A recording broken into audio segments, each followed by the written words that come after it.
Are you searching for a deeper understanding of your faith? Inspiring Philosophy is your go-to resource for exploring the rich tapestry of Christian thought. From biblical archaeology to philosophy of mind, we dive into the topics that matter. Our content bridges faith and understanding, offering insights into God's existence and the reliability of the New Testament. Join a community where faith meets reason and discover the answers you've been seeking. Inspiring Philosophy, where faith meets understanding.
All right, we are live with Jon Steel wearing his Sunday best with us today in that beautiful, my Sunday best, dirty, slightly looking tank top.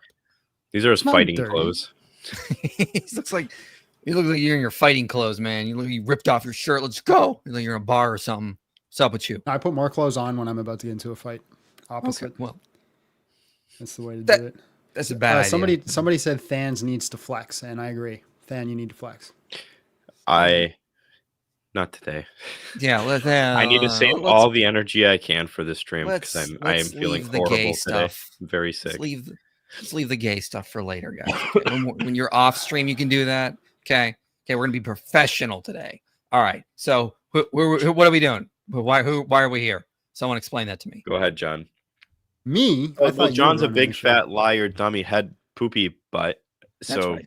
That's true. Yeah, and that's the absolute Lord facts. of logic and honesty responded to John and showed the world just how much of a He- poop head he is. Basically, showed the whole This world. could very well be the stupidest person on the face of the earth. I mean, Powerful. that could be true, but it doesn't mean that his arguments were good. So basically, is his name Brandon? Yeah. Mhm. Yeah, so Brandon from Mindshift made a response to my 9-minute video that was just like where I literally say at the end of the video, I don't go into all the details for this. He did a 50-minute response to that video, which was 90% just saying I'm a liar and I've got nothing but fallacies. When he literally, I'm not even joking, literally invented arguments I never made and argued against that, which I'm very excited to talk about. So we're going to respond to that today. I did send an open invitation. If Brandon wants to have a conversation with me, I'm more than happy at any place, anytime. It doesn't have to be in a debate bro setting where like I'm trying to get you. We could literally just sit and talk to make sure we're not talking past each other. If you don't trust me on that accord, I'm more than happy to do whatever moderator you want. But yeah, the invitation still remains open. Has he responded at all? No. So No wait, response. he's not responded. What is up with You're that? hiding, boy. You're hiding. And you know you can't come out and show your face. So we all know what's going on. Where are you at?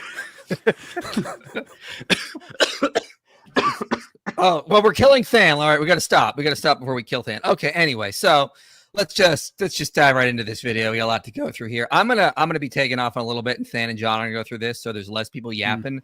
My wife reminded me today's Labor Day, and I was like, oh, I scheduled a stream, so I'm gonna hang out for a little bit and let Than and John destroy this. But so if you have super chats, get them in now so I can go through them. Otherwise, I won't be here for very long. So let's start going through this. Wait, hold on. I added my screen, whatever. We'll just use my screen for now, and then we'll switch Yeah, it's fine. to Than's. Yeah. Are you sharing? Okay. Yeah. That works. Are you sure? No, you did mine. Probably best if you run it anyways if he's taking off. Yeah, Yeah, you you gonna can- run it or what? Yeah. You said you shared your screen, so I was waiting for you to start. Sorry. Holy okay, crap! okay. I'm messing up. My mistake. All right, go ahead. Hit play. Jesus is God. Atheism's whack. All religions equal false, and I'm sick of these heathens. So this is not actually the clip that we're going to be reacting to today. It was just my introduction to the channel. I'm scrolling YouTube this Then morning why'd and you I see a play few seconds of this and think, okay, let's check out the rest of his long form content. And this particular Christian content creator, Big Jon Steel, had just posted a video called "The Real Reason I Left Atheism." Color me curious. These are my favorite. So, John, first question. That timestamp. So Yes. First question: are you really big? Like, how tall are you? Are we talking here? I don't know. 6'1" considered big? Okay, then yeah. All right, all right, you get the title. That's fine. All right. Anyway, go on. Let's respond to the clip. Well, first thing I want to say is that he obviously took a picture of that when I was live. Why didn't he come and say hello? That's my first problem, right? I was live when you took that picture, which means you could have stopped there and said, "Oh, hey, I'm going to respond to your video, and I just want to." Nope. So the first thing I want to say is right off the bat, that's poisoning the well by definition. And I got the definition here. It says to commit a preemptive ad hominem attack against an opponent, that is to prime the audience with adverse information about the opponent from the start and intend to make your claim more acceptable or discount the credibility of your opponent's claim. You took something that is something I do as a joke on my channel very often, out of its context, put it on the very first thing because you knew that it's going to prime me to look bad. And so you're priming your audience right off the bat to make me look bad. So that way, any argument you bring up is going to sound like it's got more credibility. Now, I'm not saying what I said in the original clip is good. I could very well just be a jerk and say these things all the time. That's not going to change any of the arguments that I made after that. But it does change the argument you're doing. Again, completely just poisoning the well. Now this is a huge blunder, massive blunder. Yes. Thank you, Muhammad Ajab. Anyway, let's get back to the video. What is that? You or is that an AI image of you locked in an insane asylum with a Bible? Do I have to? It's me. I'll just say it's me. Okay. I went to a insane asylum with the Bible. And it's filmed actually that. where John lives. Yeah. It's like AI images are so uncanny. It's like they look like us, but it's not. And I'm always like, Yeah. It is very weird. It's kind of creepy, Logan. The face isn't as long. all right, let's go. Thinking. If you go out of your way to say that something was not metaphorical, you are then implying that it was literal. And the reason I don't think it's pedantic to call that out is because Christians who come to this channel are people who are doubting, people who are trying to figure out what they believe, are looking for reassurance to hold on to their faith. When they hear, no, this wasn't metaphorical, I had this physical encounter with God, that can up their credibility and then up the faith of the person who is doubting. And so I think we need to be more careful with our words. But it's just the first thing that stuck out to me that seems a little bit off. But then we have all. Okay, so what is he talking about here? Let's update the audience here. Yeah, go ahead, Jack. Yeah. So basically, the start of my video, I say that God literally slapped me across the face and body slammed me through the earth, and this was part of my personal revelation, having experience with Him. He's calling me out on that. He's basically saying, well, you're saying the word literal, so I have to envision that God actually came in and smacked you across the face. The problem is, even in his own rebuttal, is he's assuming that there's some sort of metaphor. So ultimately, if it's a problem for me to speak in metaphor while using the word literal, why is he assuming I'm being metaphorical? Also, people use the word literal non-literally all the time. This is part of language. Maybe I shouldn't have used the word literal. No, it's not your fault. We've been doing that since like the 90s. Like, what was it? Like, Yeah. Literally, I'm freaking out. And then like no one's freaking out. Like, don't get like, we've unfortunately destroyed that word because people wanted to exaggerate, and now it's just used hyperbolically, unfortunately. So this is making a molehill into a mountain, in my view. The best part about this is like, John, the reason why this is bad is because it in his words, it reinforces your authority, your authenticity. And later on, he goes on and says, like, it's dangerous because it gives people hope. Like, screw you, John. Yeah, it's going to give people hope. And people are going to look at you as a source of revelation and truth or something like that. Meanwhile, Brandon's doing the same exact thing with his deconversion story in this video. It's so. And I also want to point out that Brandon's lips are not big enough. That is a good point, Orthodox lips Muslim. That's a good point. I didn't think of that. No one has but lips like Orthodox lip Muslim. The irony for me is that he's making this assumption that I'm not being literal right off the bat, and then saying that's a problem. But in the same vein, I'm kind of being literal because my experience was very like intense, very like on the face, so to speak. Now, did God actually walk in the room and actually slap me in the face with a hand? No, but I do believe my experience was something that I can't explain using words. So I'm using, like Jesus did it all the time, right? He's using exaggerated language to explain something that's hard to understand. How dare so like you. trying to explain the color red to somebody that's blind is difficult. So I'm going to use language for them to understand. Now, I use the word literal. Sue me. How dare problematic you. Christians, everybody. Fired. Dare you go out around giving people hope. All right, let's play the next All the clip. telltale signs of conversion. He was in a bad place. He had addictions and anxiety. He was homeless. He was desperate. But this brings us to kind of issue number 2 here. See, the first part of this video is setting up that there is a God, and then they jump from there must be a God, so it must be my personal God, the Christian God. We see this pseudo-transitive property connection all the time in conversion stories. And most of the time, it seems to be people who have an experience, a religious experience. They map that onto their culture, their expectation. Then they go back and they look for evidence after the fact to try to build it stronger than just personal experience. And I think we have good evidence that that's what happened here. For instance, just me trying to learn more about this creator, I read his about section. Former atheist saved by Jesus, struggling with depression, anxiety, and addiction for the majority of my life, unable to operate in the world properly on a day-to-day basis. One night I called out to Jesus for help. This is specific. He's an atheist, but yet he is praying to a specific God for help. Now, I'm not a big fan of the no true atheist any more than I'm a fan of the no true Christian, although I think there's a major difference between those two things. But saying you don't believe in God and then praying to a specific God seems to be at odds. To finish that sentence. Whoa, he got you, John. He went to your about section. Will this play? No, it won't. Oh, that's so annoying. Hold on. Video of Alex? What is this, amateur hour thing? You making slides that don't work? Jeez. Hold on. Well, John, go ahead and say what you want to say while Yeah. I pull up this link really quick.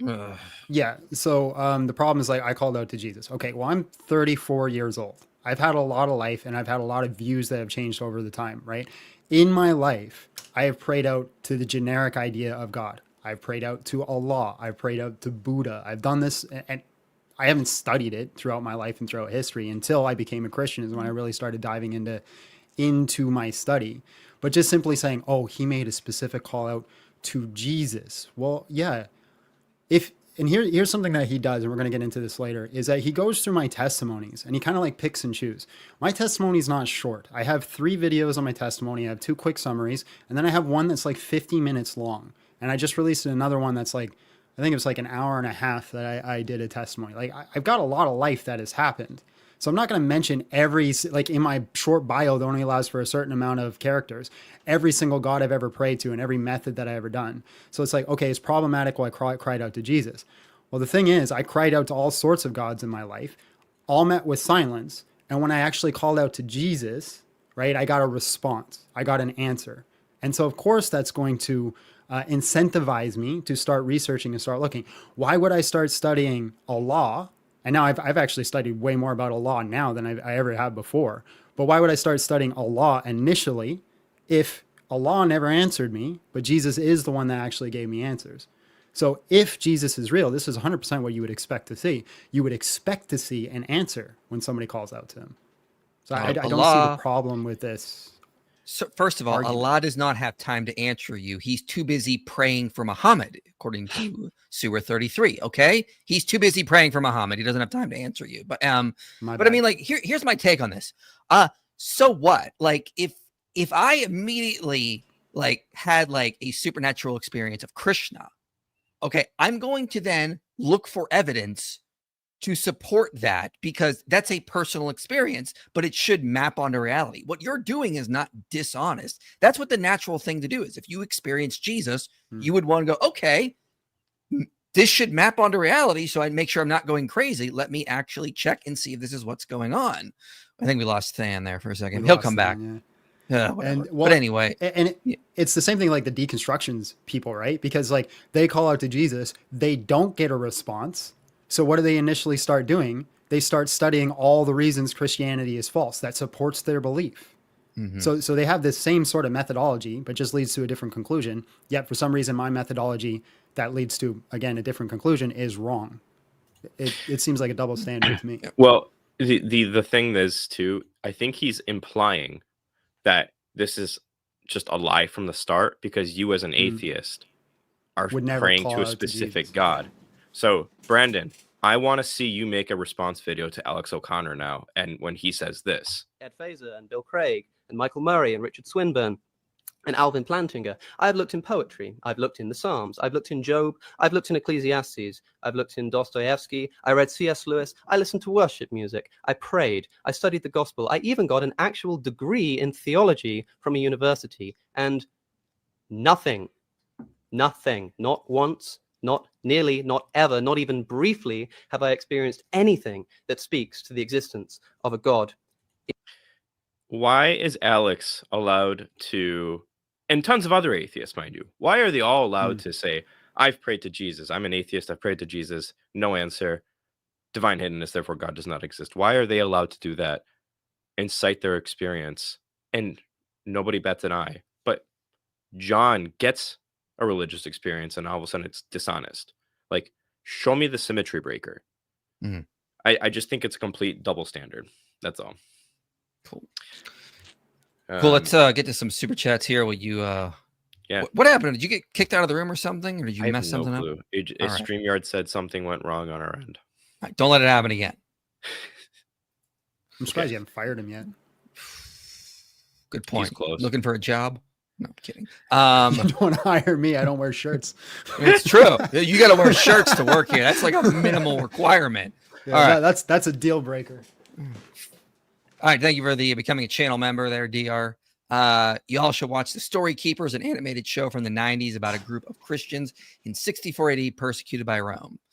I'll try to check that out. All episodes are free on YouTube. So it's from the 90s, though. So why does the book of Joshua mention Egypt's 300-year domination over Canaan during the time of the conquest supposedly take place? This point was made by Israel Finkelstein in his 2007 book. Oh, why doesn't the book? I misread that. Okay. David Falk has pointed this out. It wasn't like they ruled over Canaan with like an iron fist and were patrolling the lands. They had a hegemony over Canaan. As long as the money was flowing back to Egypt, they didn't care to go up. They just basically... you have to think of it more like the mafia ruling over someone. Hey, we're going to give you some protection. It never comes. And you just got to pay us a little protection money. That's kind of what was happening. So if you go through like the Amarna letters, the Canaanites are fighting amongst themselves. Like the city of Hazor is spreading its territory. Egypt doesn't care. Egypt's like, are we still getting our money? Great. Do whatever you want up there. They didn't really care. And by the time of like the end of the reign of Ramesses, they were losing a lot of control in that region. Like a lot of their garrisons that were collecting tax revenue simply were not in the same function. And the Philistines had moved in. They had taken over the coastal region. If Egypt wanted to go up and conquer the Israelites, they'd have to go through the Philistine territory, then go into the highlands, which would have been very, very difficult, or go through the massive desert the way the Israelites went, which would have been exhausting and probably would have killed many soldiers. So it's not what you think it is. This is an oversimplification.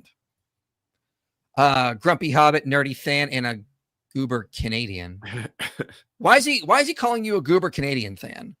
He's being very mean to you. All those are about you. So you need to debate deconstruction zone. Yeah, I did. Yes. Yeah, right here. It's we were on Timcast. There it is. The end of the West. Will we survive without Christianity? So you can watch that. Didn't go well for him. Tim kind of turned on him at one point. Tim was like, you sound kind of dumb. So I'm sorry to say I don't think it really went well for Justin, unfortunately. I mean, he was a nice guy off camera, but on camera, he tried to dominate the conversation. You don't do that on Tim Pool's podcast. It's his podcast. He dominates. And if you try to dominate over him, he will put you in your place. And that's exactly what happened. And I was there to watch. How would you respond to an atheist arguing against the prime mover by saying that there is nothing wrong with an infinite regress? We're going to get into cover that. We're going to cover that. But I mean, like, here's a simple analogy to maybe explain it to you on like a layman level. If I say, I want to borrow a book from you, and you go, well, I don't have it. I have to get it from my friend. So you go to your friend, and he's like, I don't have it. I get it from my friend. And then he goes to his friend and his friend and his friend. There's an infinite regress. Does the book exist? No. So there is no explanation. There is no book. Same thing with an infinite regress. You don't explain anything. And even if there is an infinite regress, you're still going to need. Well, this is for prime mover. Never mind. If you just want to switch the argument to a contingency style argument, even if you do have an infinite regress, you're still going to need something necessary to ground or explain the contingent infinite regress. So, uninspiring philosophy says, I'd love to see Testify knock out. Yes. You see, this is the proof. All right, we'll get John to do it. I'm a little creeped out by this account. Do anything for $20. You $20? Yeah. You wholesomely bad person. That's what I was going to say. Just started college. Any advice for me putting God first in my busy schedule and for staying strong amidst very non-Christian roommates, influences, or should I challenge roommates to mubahala? Well, you should definitely challenge them to a mubahala all the time. You challenge them to a mubahala. But I challenge Brandon to a mubalaha. Mubahala. Where he is hiding from the mubahala challenge. You're hiding, boy. You're hiding. Who gave this guy a soundboard? I know. That would be It was a mistake to introduce it to him because all he's done is just taken a bunch of Dawa sound bites. I have not. I just did a little bit of research and found ways to use it. See, a little bit of research goes a very long way. So that's all I did. So focusing on God, I mean, you have to make the effort. First of all, get involved in a Christian group, a church, someone who's going to help you grow. You need a church to do this. You cannot do this on your own. People who think they can go to college and they're going to stay strong in their faith and are not involved in a good Christian group or a church will fall. Period. End of story. You cannot do that on your own. You will not succeed. So how to put God first? Be involved in a church. You're going to build each other up. That's how you're going to do it. If you don't do that, you will fail. Period. End of story. No ands, if, buts about it. Atheists always be weird about theists using the same methodologies and frameworks when the conclusion doesn't align with our worldview. Yeah, it's only bad when Christians do it. You see? And then you're a liar. Yep. No. You should know the default is non-existence. Atheists are correct. Can you review the atheist verse censor on the movie Saturday Night? I don't even know what that is. What is the movie? I don't know what that is. I'll look at it. I'll see. I got to figure that out. I don't even know what we're talking about here. So Alex is smart, but thinks of himself too smart without realizing how low tier and ignorant he is. Dude should accept the debate with Jay Dyer and get schooled. Yes, he'll be destroyed. He is running. He's running. I've been trying to debate Alex for a while. Same here. I think Alex is a smart guy. Heard you're a new upcoming channel leeching off Big Jon Steel. I sure am. Hoping Big John helps little Mike over here. It's funny just because pre-stream Mike told John that he's basically not competition. Basically, I'm like, can I stream this on my channel? And Mike's like, I'm not worried about it, bro. Like, you go ahead. You stream to your 2 little viewers. You're okay. You got You're doing great over there. We're proud of you. 2 years ago, I found this channel. Your ministry has helped me find faith again. That is great to hear. I now lead a young adult Bible study at my church. Praise God. That is wonderful to hear. That is absolutely. Thank you. My dog is fat and ugly. What are you talking about? That's the name of the. Oh, thank you. My dog is fat and ugly. I just see my dog is fat and ugly. Learned a very important lesson. You know what he learned? Christianity is based. Christianity is based. That's right. That's what he learned. But no, that's great. Thank you for the testimony. We will screenshot that for sure and save that. Keep super chatting so you can't get to the topic. Yes, it's all part of our. We're running. We are running from Mindshift doesn't want us to address them anymore, so he's sending Christians to pay us money. So, one more. No hate like atheist love. Yeah. Anyway, let's get back to the video. So go ahead and play it. I'm gonna be checking out here soon, but you guys can just. Oh, thank God. Yeah, you're welcome. Though, and I was blessed to have my curses taken from me in a single moment. But the third video on his channel is called "Was My Testimony a Lie?" And one of the things he says is after that initial conversion, his anxiety actually got 10 times worse than it ever was. My anxiety came back 10 times worse than it ever was. It was so bad that I lost all feeling in my arms and legs. I lost all concept of time and reality. Now I've gone to counseling, I'm on medication, and I'm in a much better place. Again, not trying to be small here, but I think when you just look at this most recent video where it's just, I was in a bad place and then all of a sudden God slapped me and healed me of everything instantaneously. Well, no, you called out to a specific God. So then when you had an experience, you mapped it onto that. And then you still struggled with anxiety to an even bigger degree after that. The framing of this particular video that we're looking. Okay. Now, bro's going to be sitting here calling me dishonest and calling me a liar. It's a 2-minute video. You left out the whole part of the video where I literally said that all that stuff happened to me, all happened to me after I received prophecy. Not me personally, but someone I know literally says to me, I don't know what's going to happen. I don't know if this is bad pizza. I never knew he doesn't do prophecy. It's not a thing he does. It was like a one-time thing. It was my old pastor.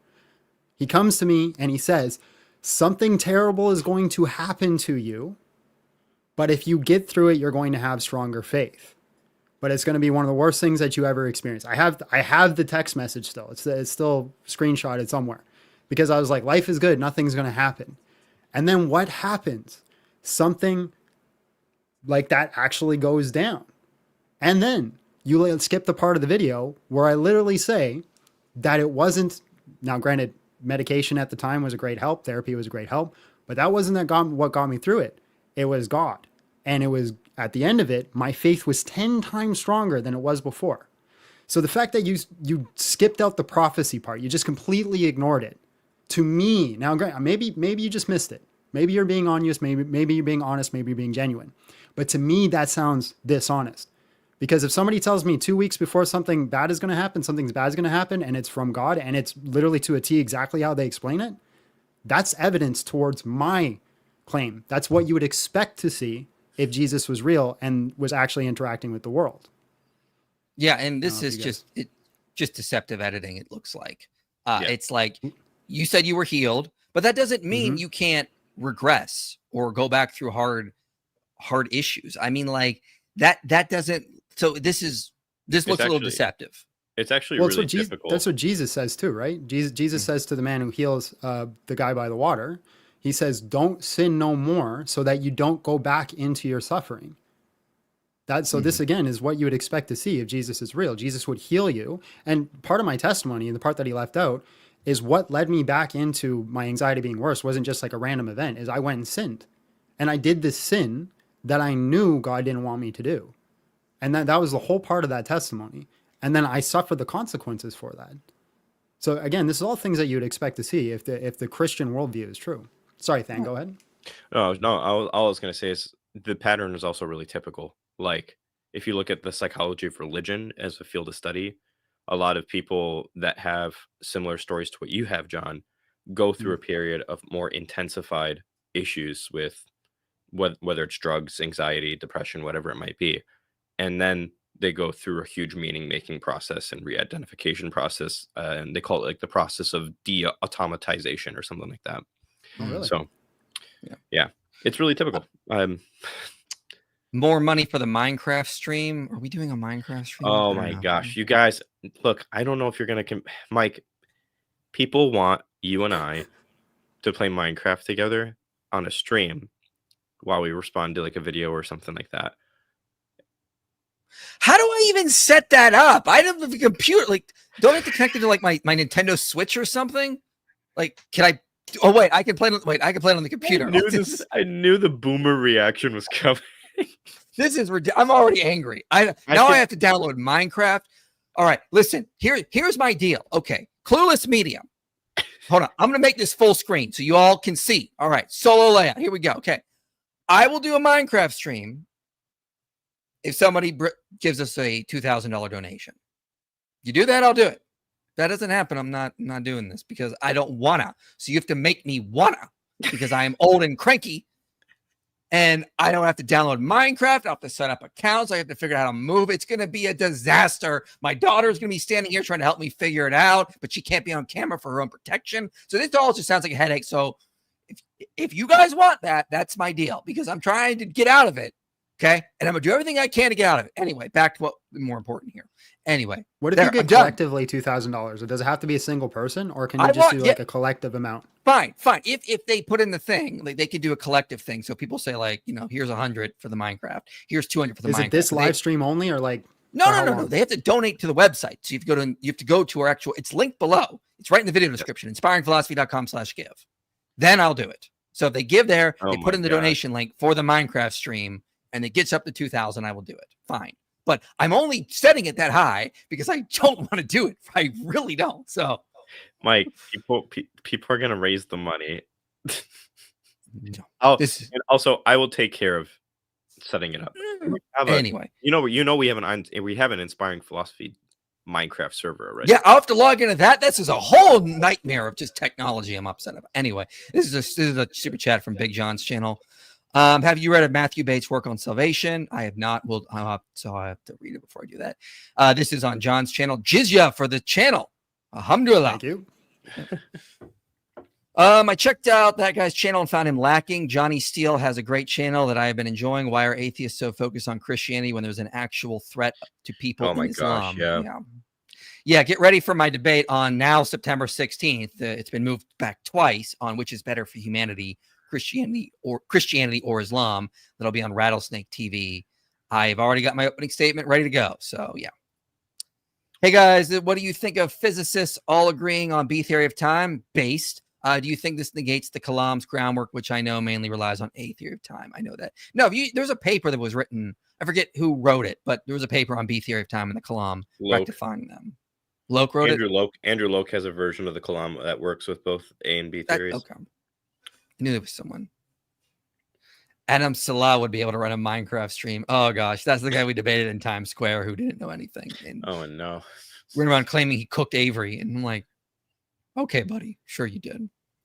Minecraft stream with a redeemed Zoomer. Joseph Smith said so, or something like that. That is true. Joseph Smith did prophesy this. That's very accurate. Yes. All right. Let's timestamp. You should have this ready by now. 4:49 amateur hour. Ugh. Why are you so hyped up right now, Mike? I'm cranky. I didn't get a nice nap today. I'm cranky. What do you want? Then the next thing there is this appeal to majority, which we know is fallacious. He's saying that billions of people from around the world have had these encounters with God. And it is data, but it's ambiguous data. It's data that doesn't give us anything specific. It doesn't make any particular claim. So again, it's this weird, unnecessary step to try to prove a God first using fallacious argumentation and then jumping to your specific God. Because spiritual encounters don't even prove a God, let alone a specific God. They prove that humans are capable of having experiences that we've labeled spiritual. And in the vast majority of those experiences, once again, they map on to the cultural or religious expectation of their time and place, which to me shows that they're useless in the kind of data that he wants them to be. Then he does the next sales tactic. Hey, if even... Was that it? Yeah. Wait. I just... That was the end of that timestamp, unless you want me to just keep going. No, because I think we just continue right off of that. Yeah, we do. So I think he's saying it's fallacious. He didn't say which fallacy. So I'm going to assume that he's referring to the ad He calls it populum an appeal to a majority or something like that. Yeah. So it's ad populum fallacy, which is not what I'm doing. It'd be an ad populum fallacy. I say if it's true, because a lot of people say it's true. I'm not saying that. I'm saying, like, try to at least steel man what I'm saying. I'm saying that you have a lot of people making these claims. That is data. Now, does that definitively prove that it's true? 100% no. It doesn't definitively prove it's true. And I'll never make the claim that it does. But it is a piece of data. Because if the Christian God is real and the Christian God is true and Jesus actually rose from the dead, what would you expect to see? You would expect to see people having Christophanies, people having religious experiences, people having these interactions with the Holy Spirit, people having prophecy, all these types of things is exactly what you would expect to see if the Christian God is true. And now I do throw in that line that, you know, even if one is true, then that really makes a difference. And I do believe that even if one is true. But again, does that 100% definitively prove it? No, but it is data, and it's data of what you would expect to see with my worldview. If we're looking at the atheist worldview, why would we expect to see this? I would need some sort of explanation or some sort of hypothesis on why we should expect to see people having religious experiences if there is no religious deity or any sort of theistic or deistic type God. Now, he makes this kind of weird claim later on about like, I'm not, we're going to get into like the lack theism thing, but he's like, I'm not an atheist. I'm an atheist towards the Christian God type thing. Okay, cool. Maybe that's his personal perspective, but nonetheless, this is what you would expect to see if what I believe is true. And if there is nothing, you shouldn't expect to see it at all. Dan, do you want to say anything? Yeah. I just made some slides here because I guess it's time to go to school a little bit here. An argument ad populum is when you say belief in X is held by the majority, therefore X is true or probably true. That's not the argument from religious experience. The argument is there are people all over the world that have religious experiences. I want to explain this data. And the argument is this, as you said, John, that this data is more expected on the hypothesis that God exists than God does not exist. And Swinburne talks about this in his book, The Existence of God. And he even addresses what? You know who also made the argument was Steve Dillon, who wrote a book called The Case for Polytheism. He was making the similar argument. Think of all the experiences we have. This is evidence of something spiritual or divine. Now, he is now a Christian. I interviewed him on the channel back in November because he had a religious experience of Jesus about a year and a half ago. But I mean, he was making that case when he was a polytheist, and you can use it for multiple religions is the point. But I mean, it's still evidence of something divine at least. But anyway, continue. Yeah. And just preemptively addressing some of the objections here too, that he's going to bring up, right? Swinburne even writes that the fundamental laws are such as to produce such religious experiences under certain circumstances will then be something too big for science to explain. And if these experiences are not produced by the operation of laws, they will be something too odd for science to explain. In other words, just because you can have a neural correlate or some sort of law of nature that is built into the explanation of the religious experience doesn't actually even nullify the fact that this is still going to be evidence for God. Now you're just kicking the can back and you have to explain more data. Why are the laws of nature such that they render people to have religious experiences? And so Swinburne outlines this idea called the principle of credulity. This is a really simple principle. You don't have to, it's not controversial. And then when it comes to objections, like ambiguity and cultural conditioning, therefore what? The fact that people interpret experiences within their conceptual framework doesn't, again, nullify the fact that there's data. So for instance, the example here is, unless I was brought up in the tradition of Western mathematics, I would be unlikely to believe that there is no greatest prime number, but because I would not have a concept of that, right? But once I've derived the tradition from relevant concepts, I am in possession to assess the proof. The same thing applies here.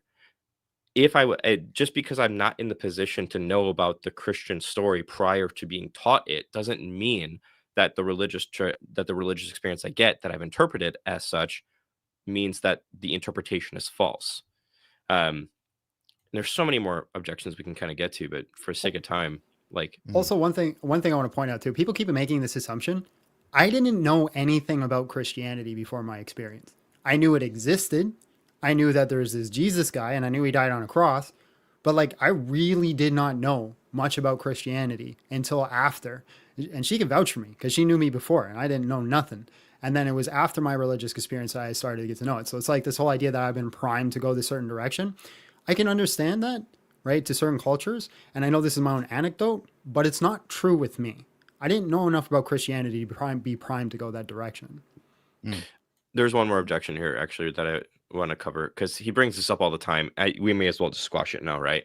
This data point doesn't prove your specific God. Again, okay, so what, right? like, what's the problem with this generalized framework I've laid out here? You have a generalized hypothesis that explains some data. The probability of that generalized hypothesis given the data is higher than any other generalized hypothesis. Then you have different models of that generalized hypothesis that explains the data better than other specific models. So the probability of that specific model given the data is higher than the others. If this is wrong, say goodbye to science, right? You have the general category of evolution. Now we have all these different models of evolution that you keep updating on.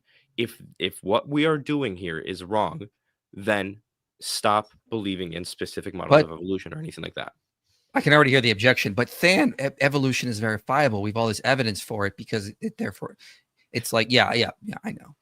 Way to miss the point. Yeah, if somebody like the point just went right over somebody's head. If that's exactly, yeah, for sure. So, let me do these, and then I'm gonna get off real quick. Minecraft stream. Will you dress like John? Sure, fine. It says fact check, but all I hear is gaslighting. This is true. This is true. Yeah, literally. God real. Why no Minecraft stream? This is shaking my imam. Powerful stuff there. I've seen too many atheists twerking figuratively for Islam. You got to put that in there. They may think you're being literal, apparently, according to Mindshift. They really do not understand it and what it entails as always. Be sure Christianity is ruining, Christianity is ruining society. Yeah, this is a problem. And this is why I've done tons of videos, and I'm always willing to debate atheists on which is better for humanity, Christianity or secularism. You can see my debate with Lawrence Krauss, my debate with Bill Zuckerman, my prior debates with Michael Shermer, Matt Dillahunty, Aaron Raw. I've debated so many on this. Holy Kool-Aid, vegan gains. Yeah. But now I'm getting more into Islam, and I want to debate because that's incredibly harmful. It's incredibly harmful in multiple ways. And I have so much research to support that now. So yeah. Win for Than actually creating a PowerPoint presentation in preparedness for this live. And that comes from Big Jon Steele's stream. So apparently he's throwing some shade at John there. Powerful. John's not a threat. I don't prepare for anything. It's true. So, all right. So I'm going to take off because I have Labor Day stuff to do apparently that I have signed up for. But I'm running. You're running. You see. I will be hiding from the rest of this stream because I am terrified of the powerful Mindshift Dawa. It is shaking me to my core. He doesn't want to get caught in a response video. It's true. This is true. I'm terrified.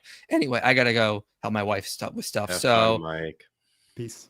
You guys keep doing the thing. And Than and I will be live tomorrow with Joel Correcco. We're going to be responding to Dan McClellan, who was on Alex O'Connor's channel. So come back tomorrow. I'll be there for the whole stream for sure because it won't be a holiday. Peace. Bye. All right, John. Prank him, John. Continue from there. You ready? Yeah. One of those encounters is true, well, that changes everything. This is the exact same thing that Cam said in his first demon video. If any of this is real, even just one photo, then we're staring straight into the supernatural. Again, it doesn't get you to Jesus, but he'll do that for you after the fact. So here's where I give my caveat. Right, I am. That's not an argument. that's just saying, I don't like what you said. There's no argument there. There's nothing to like even refute. That's literally just you saying, I don't like this. It's foot stomping. This is like when I ask my toddler, like, hey, you need to go clean. When I tell my toddler to go clean his room, and then he says, no, I don't wanna. Like, it's the same thing. It's yeah. And I'm not trying to be a jerk, man, but it's just kind of like, how are you gonna sit here and act like such a pompous poopy butt and say John is dishonest and all this other stuff and like all you're doing is this? Well, I just want a response to that question though. Like I don't think it's an end all be all question because again, this is a cumulative case. And here's the problem with this video is he's taking all these points and trying to like pinpoint it. And it's like, this doesn't get you the Christian God. This doesn't get you the Christian God. And we're going to talk about that because that wasn't my goal for every one of these steps. This is all just like part of the experience and like what led me down this path, right? It's 5 points in my video. I had a Christophany. Through that, I started research. I realized there's no good foundation or fundamental reason to hold to atheism. And then I start looking at things like the contingency, the fine-tuning argument, and that gets me into the death and resurrection. So he's making these base assumptions and putting it into the singular area. But even in this singular area, he's not actually responding to me. He's just saying, I don't like it. So answer this question. If one of it is true, if one is true, does that not change everything?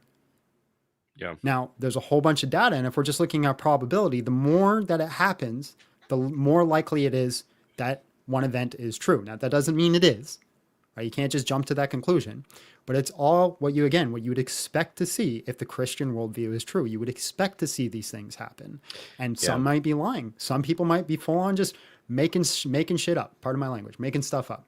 You can swear. That's fine. But if you got a few of them that are true, well, then the Christian God is true.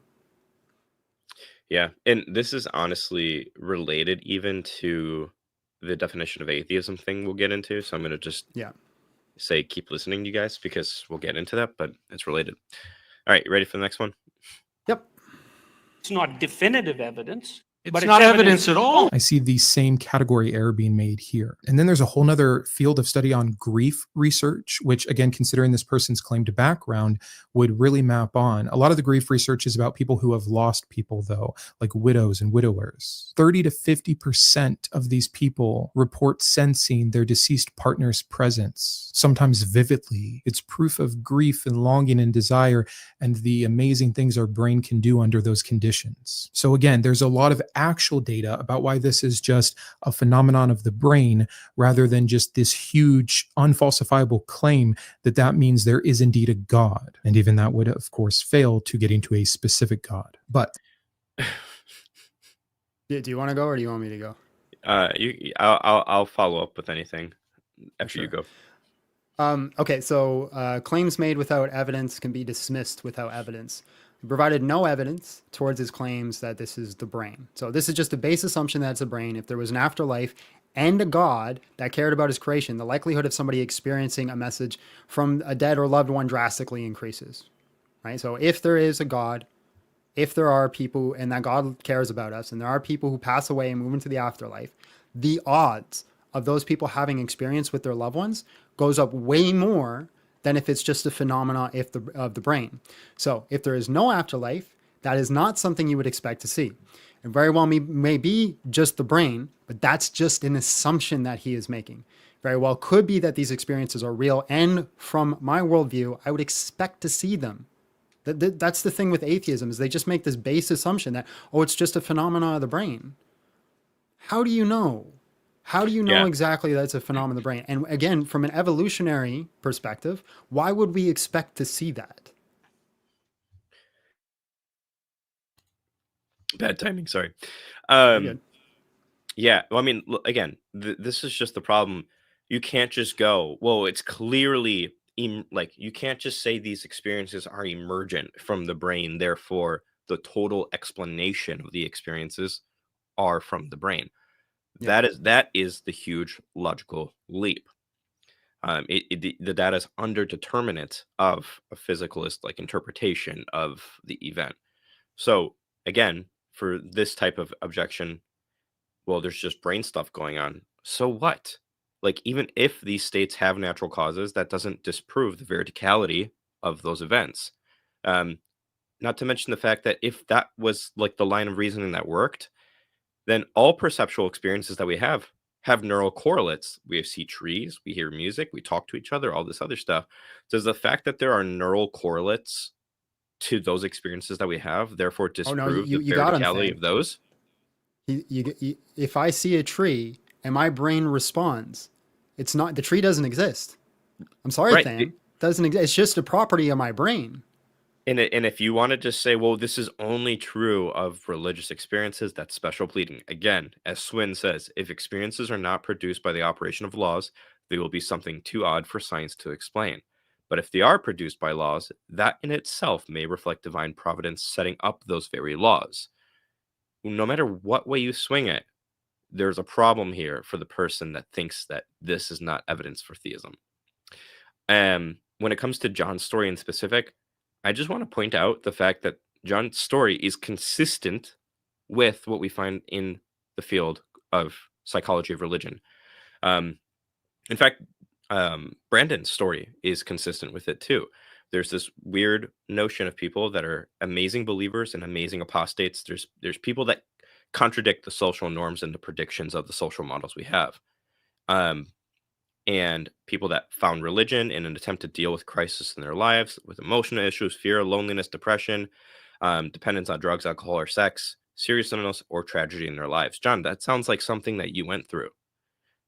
You went through the predicted patterns of the people that broke the mold. And if you look at the research, Brandon's story is somewhat similar as well. But I'm not going to sit here and say that Brandon's deconversion story is dishonest.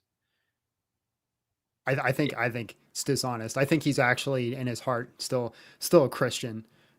Still believes in Jesus because you know, there's no way that anybody actually believes in atheism. That doesn't make any sense. There's no logic behind it. You can't even prove atheism. Never seen an argument for it. Like, I don't know. Fair enough. All right, where are we next? 8:30. 8:30, yeah. Next.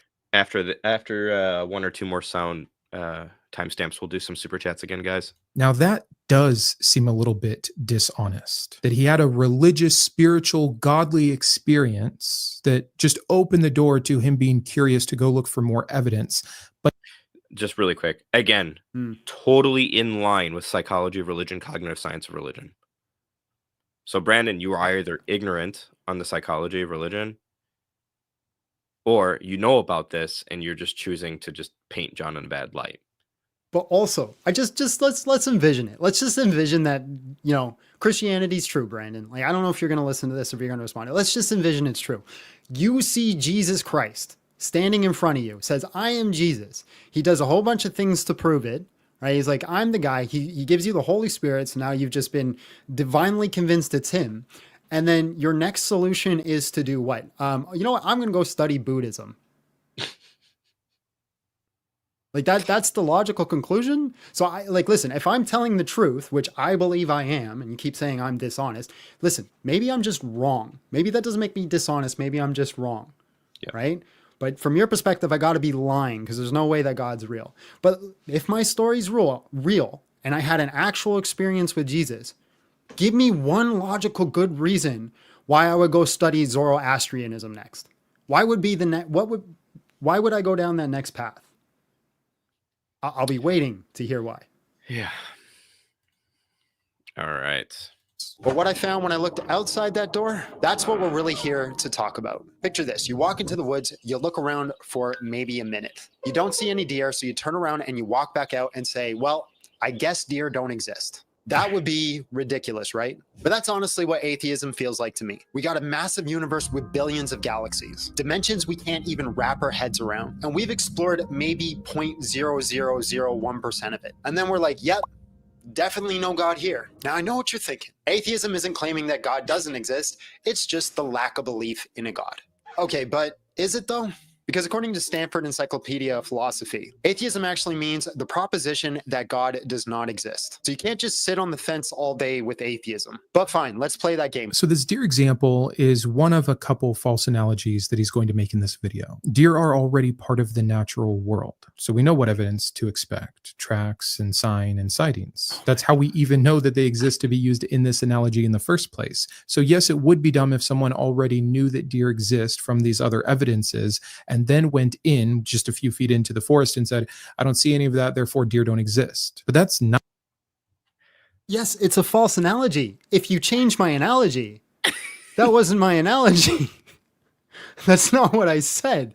I didn't say, hey, these people have all this information about deer. And with all this information about the deer, they went in and said there was no deer. And they have that wasn't my analogy already. So yes, of course, if you change my analogy completely, then yes, it's a false analogy. I agree with you. That would be a false analogy. It's a phenomenal thing. That's never what I said, right? I said that this person went in there and this is all the information they have. They look left, they look right, and they say there is no deer. That'd be a terrible method to come to a conclusion that there is no deer. You know, it'd be a great thing that they can conclude is agnosticism. They could say, I don't know. I don't know if there's deer. right? Maybe there is, maybe there isn't. You know, there's people who've made these claims. Maybe there's some information. There's things that's been written in books about it. I've never seen one. Maybe you can claim agnosticism. But then if you start doing further research and study, just for the sake of the chat, how many of you guys have seen a moose in person? I've actually seen a moose. I've seen a moose, right? Being in Canada. Well, I'm assuming there's a lot of people out there who've never seen a moose. But I don't think most people in the world are going to say there's no meese. There's no meese. They don't exist. Yeah, But apparently John, you can do that. Meese are Moose not meese. extraordinary claims. We'll get to that. But Sorry. yeah. So, anyways, if you change my analogy, then of course it doesn't make sense. All right, let's finish up this clip here, and then we'll get some more super chats. Oops, amateur hour.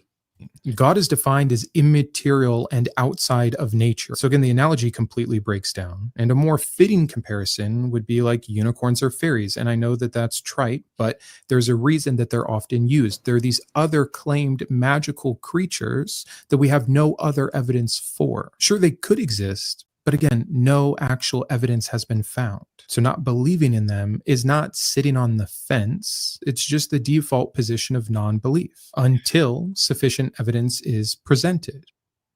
No, you moron. if the only reason you don't believe in unicorns and fairies is because you haven't seen enough evidence for it, you're an idiot. Like, I'm sorry, my friend, but that's just the reality of the world. Like, if I told you there was a type of fish, and we call it the I don't know, the flip-flop fish, it was out there, you wouldn't gonna say, I don't believe in flip-flop fish. You'd say, oh, I don't know if they exist. Well, how do you know? Can we look at the information? You take an agnostic point of view. The reason we say we don't believe in fairies and we don't believe in unicorns and all these types of things is because we understand the context of fairies and unicorns. We understand what we would expect to see if fairies and unicorns actually existed.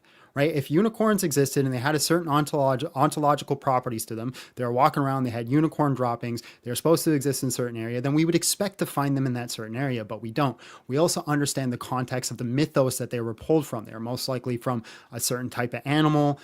From that certain type of animal, we had some difference in languages, or even with fairies. We understand where fairies come from certain type mythoses. So we could say, hey, this is most likely not to be true considering the context. We know where the ideas came from, and considering what we'd expect to see if they were true, we don't see any of these types of things. So we say, hey, most likely not to be true. If your only argument is, I've never seen one, so therefore it's not true, you got all sorts of problems, of problems. You don't take the default position of things aren't real until I'm convinced, because if that's the case, you'd have to look me dead in the eye and say 1,000 years ago, Pluto didn't exist because they never saw Pluto or had no evidence of Pluto, right?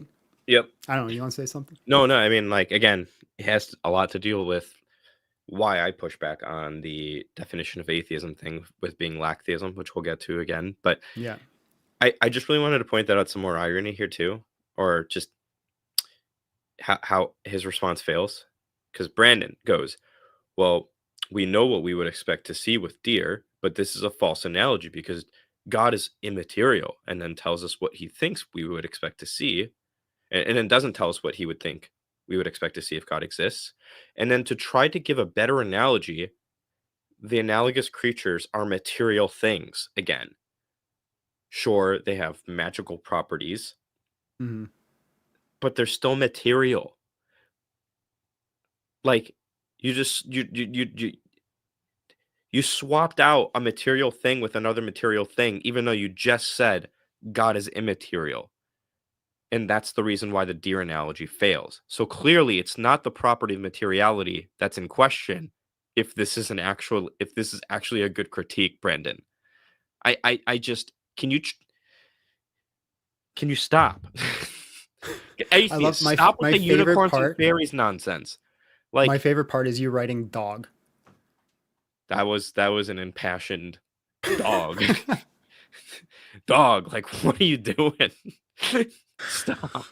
I'm pretty sure somewhere in my notes, like, I'm not gonna read it, but somewhere in my notes while I was like watching the video, I wrote like "fight me, Brandon." Like, it was like, I do that with my response video notes a lot too. It, like, I just get it out of my system. All right, where are we at now? We're at the 10:44. Okay, we'll just keep going. So no, that doesn't make atheism arrogant. It makes it consistent with how we handle, including how this content creator would handle extraordinary claims, that the burden of proof becomes on the positive assertion. And then comparing that for... Bruh. Listen, hold on. Can you put the screen on me? Can you put the screen on me? Listen. Wait. That's I don't you. know how to, I don't know. Wait. No. There you go. Stop making assumptions of what I believe. I don't believe in extraordinary claims. I don't think that's a sentence that makes sense. That's it. You can come back up. Okay. But I'm just there's this thing that drives me nuts when people do response videos to me, and he did it, is that they just make all these sort of base assertions of things that I believe and then make arguments against that. So like at one point in this video, he calls me a Protestant. I'm not a Protestant. And uses that as an argument against me. I don't believe in the term extraordinary claims or extraordinary evidence. I don't see a methodology in which one could determine what an extraordinary claim is or what an extraordinary claim evidence is or extraordinary evidence is. So it seems to me, right, you just have claims and evidence, and whether you're going to be convinced of certain claims or certain evidence is going to be based off your individual priors, your individual past knowledge. So it's going to be on a case-to-case basis. It's going to be subjective. What's extraordinary to me is not necessarily going to be extraordinary to Than or you. It's going to be a subjective claim, so there's no methodology in which we could determine it. Right. So just quick school lesson, Brandon, if you're listening. This is known as the ambiguity problem. Okay. What does extraordinary mean? Doesn't mean hold on. infrequent. I got to pause you real quick. I'm sorry. This comment's so funny. I'm not Protestant. I'm Canadian. That's funny. Go ahead. Does it mean infrequent, not material, religiously significant? Like what does extraordinary mean? Or does it just mean not something that's consistent with your beliefs? We got to know that. Okay. Here's the very short way that I think the phrase of extraordinary claims require extraordinary evidence can be salvaged. This is the only way I think it can be salvaged, is by replacing the word extraordinary with low prior probability. So claims with low prior probability need enough evidence to overcome the low prior. If this is what you want to say, then why is God exists something that has a low prior probability? Why is anything that's religiously significant something that has a low prior probability other than you don't like it? That's going to be the challenge again. So, let's get to some super chats really quickly here. I don't even know where Mike left off, to be honest with you. It should be highlighted. Will it be? Yeah, I don't think so. On the ones. Debate deconstruction zone. We did this.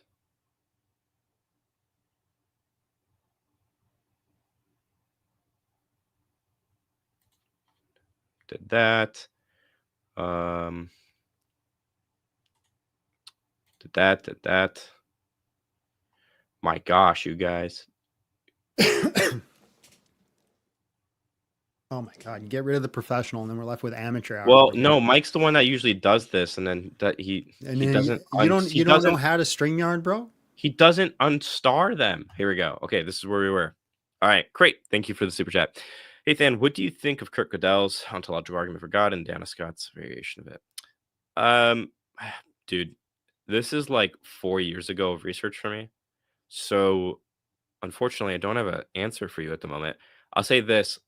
I'm not too big of a fan of older ontological arguments. If any are going to work, I'm most keen on thinking. Do I have it here? Oh, I do. Sijuati's new rational ontological argument. This book, I think, has a lot of potential. I still have to think about it.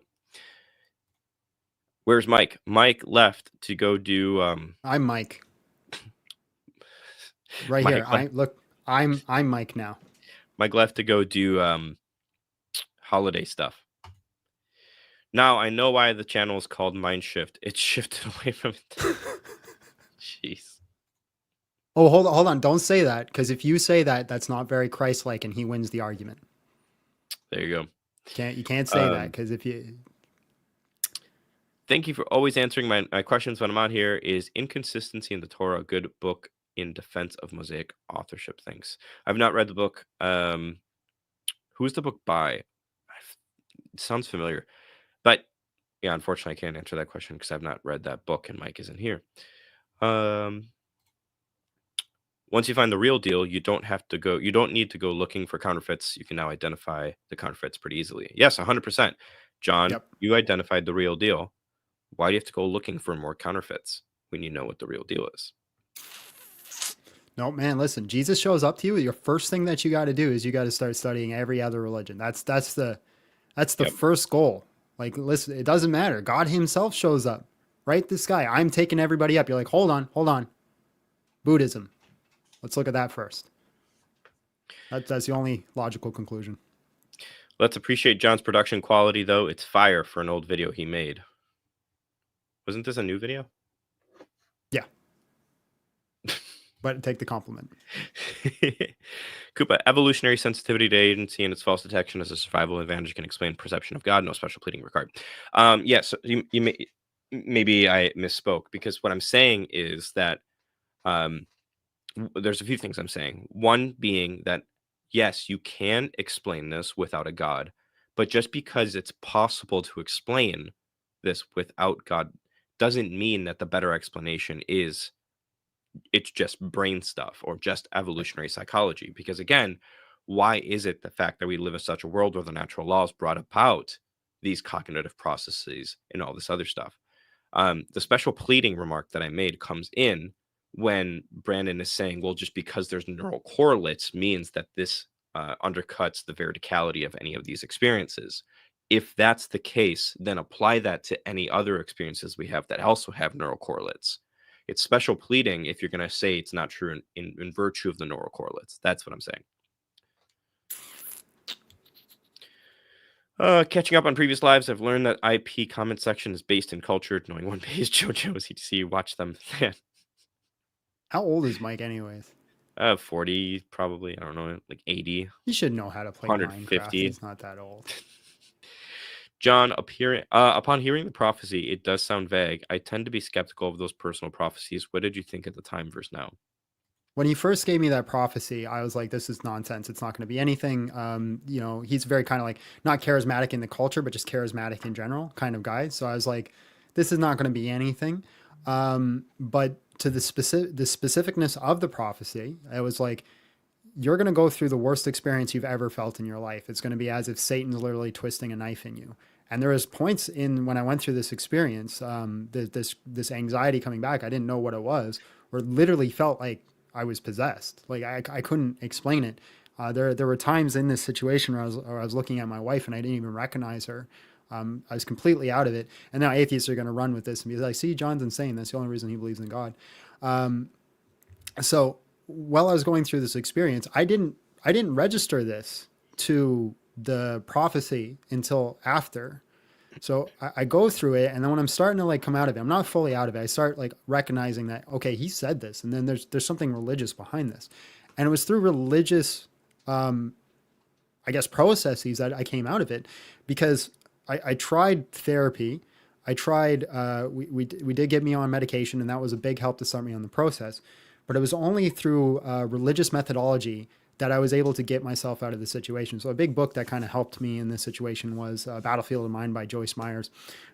I don't care what you think about her theologically, but her as a psychologist, it was phenomenal. And everything she referenced was back to scripture. And that started me on the path of like using the Bible, using the scripture, and using God to get control of my thoughts. And that's a big thing for people who have severe anxiety disorders, as that you'll know.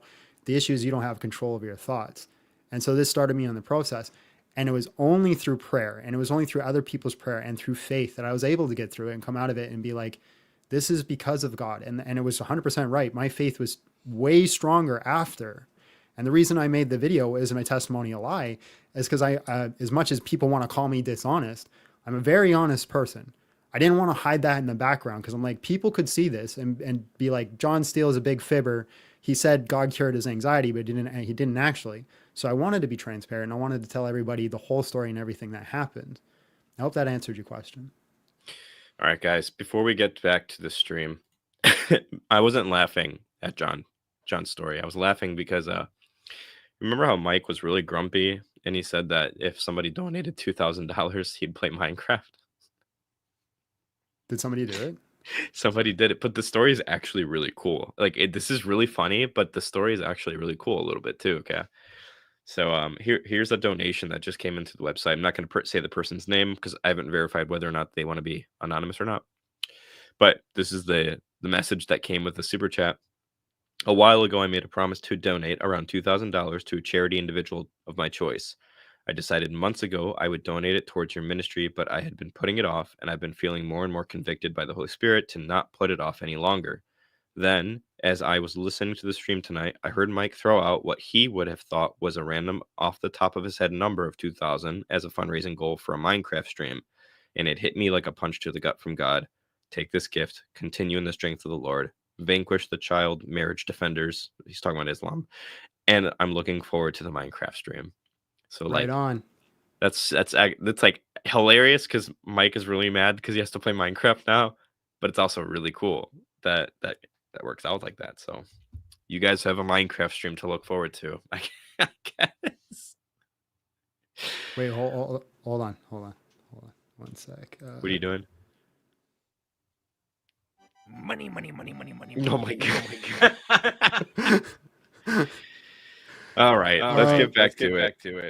10:55, I think. Wait. I'm echoing now, John. Oh, I'll get rid of that.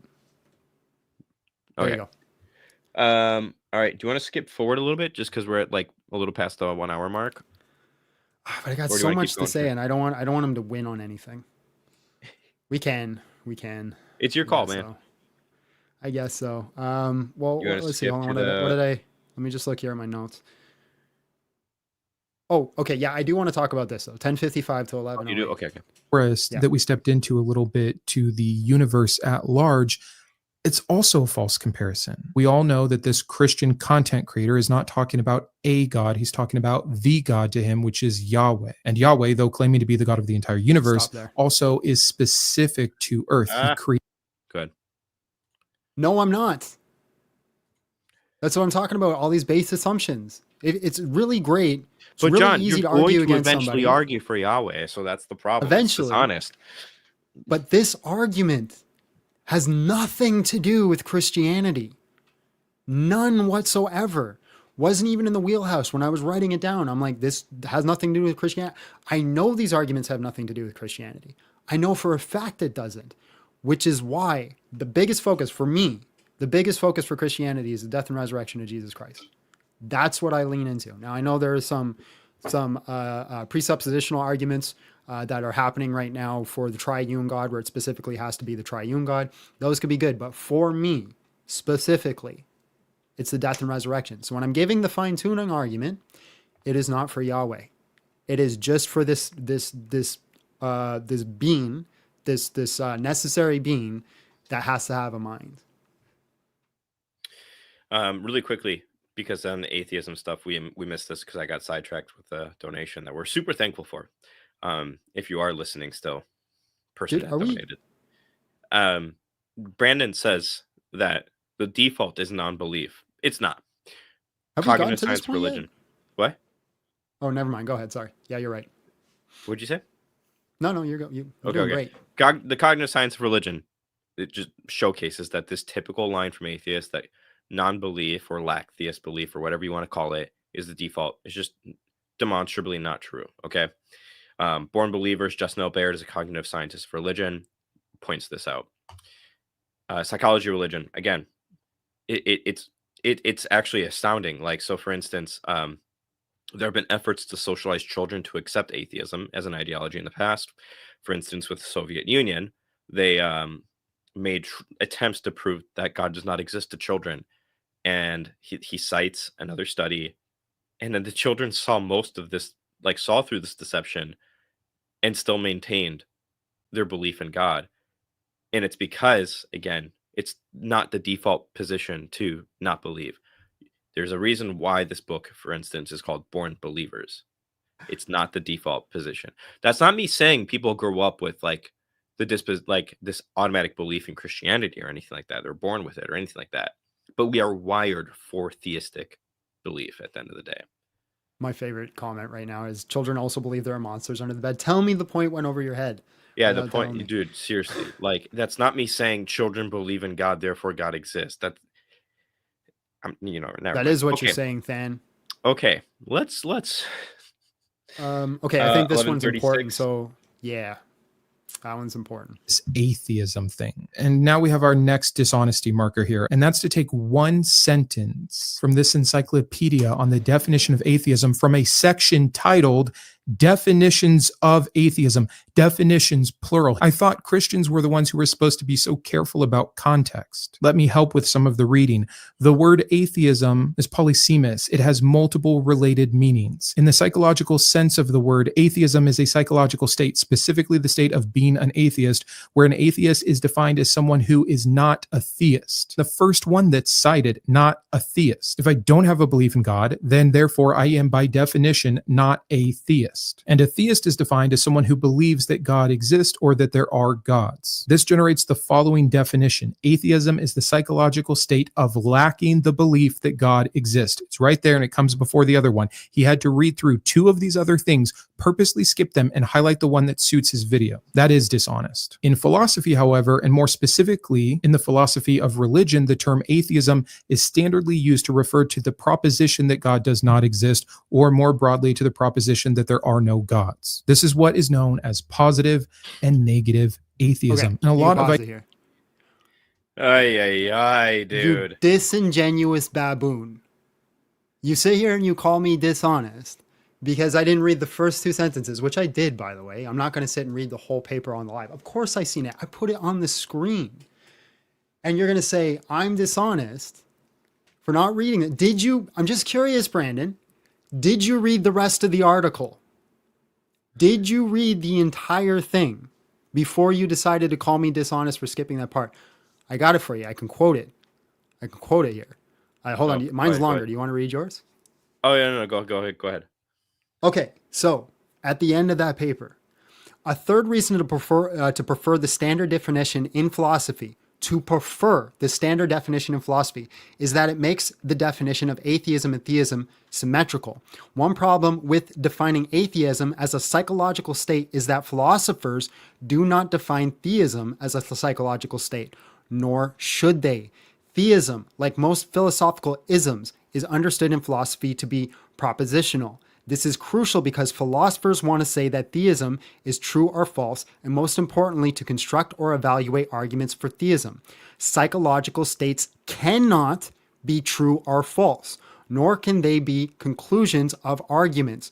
Granted, philosophers sometimes defined theism as a belief that God exists, and it makes sense to argue for a belief and to say that the belief is true or false, but here, belief means something believed. It refers to the propositional content of belief, not to the attitude of a psychological state of believing.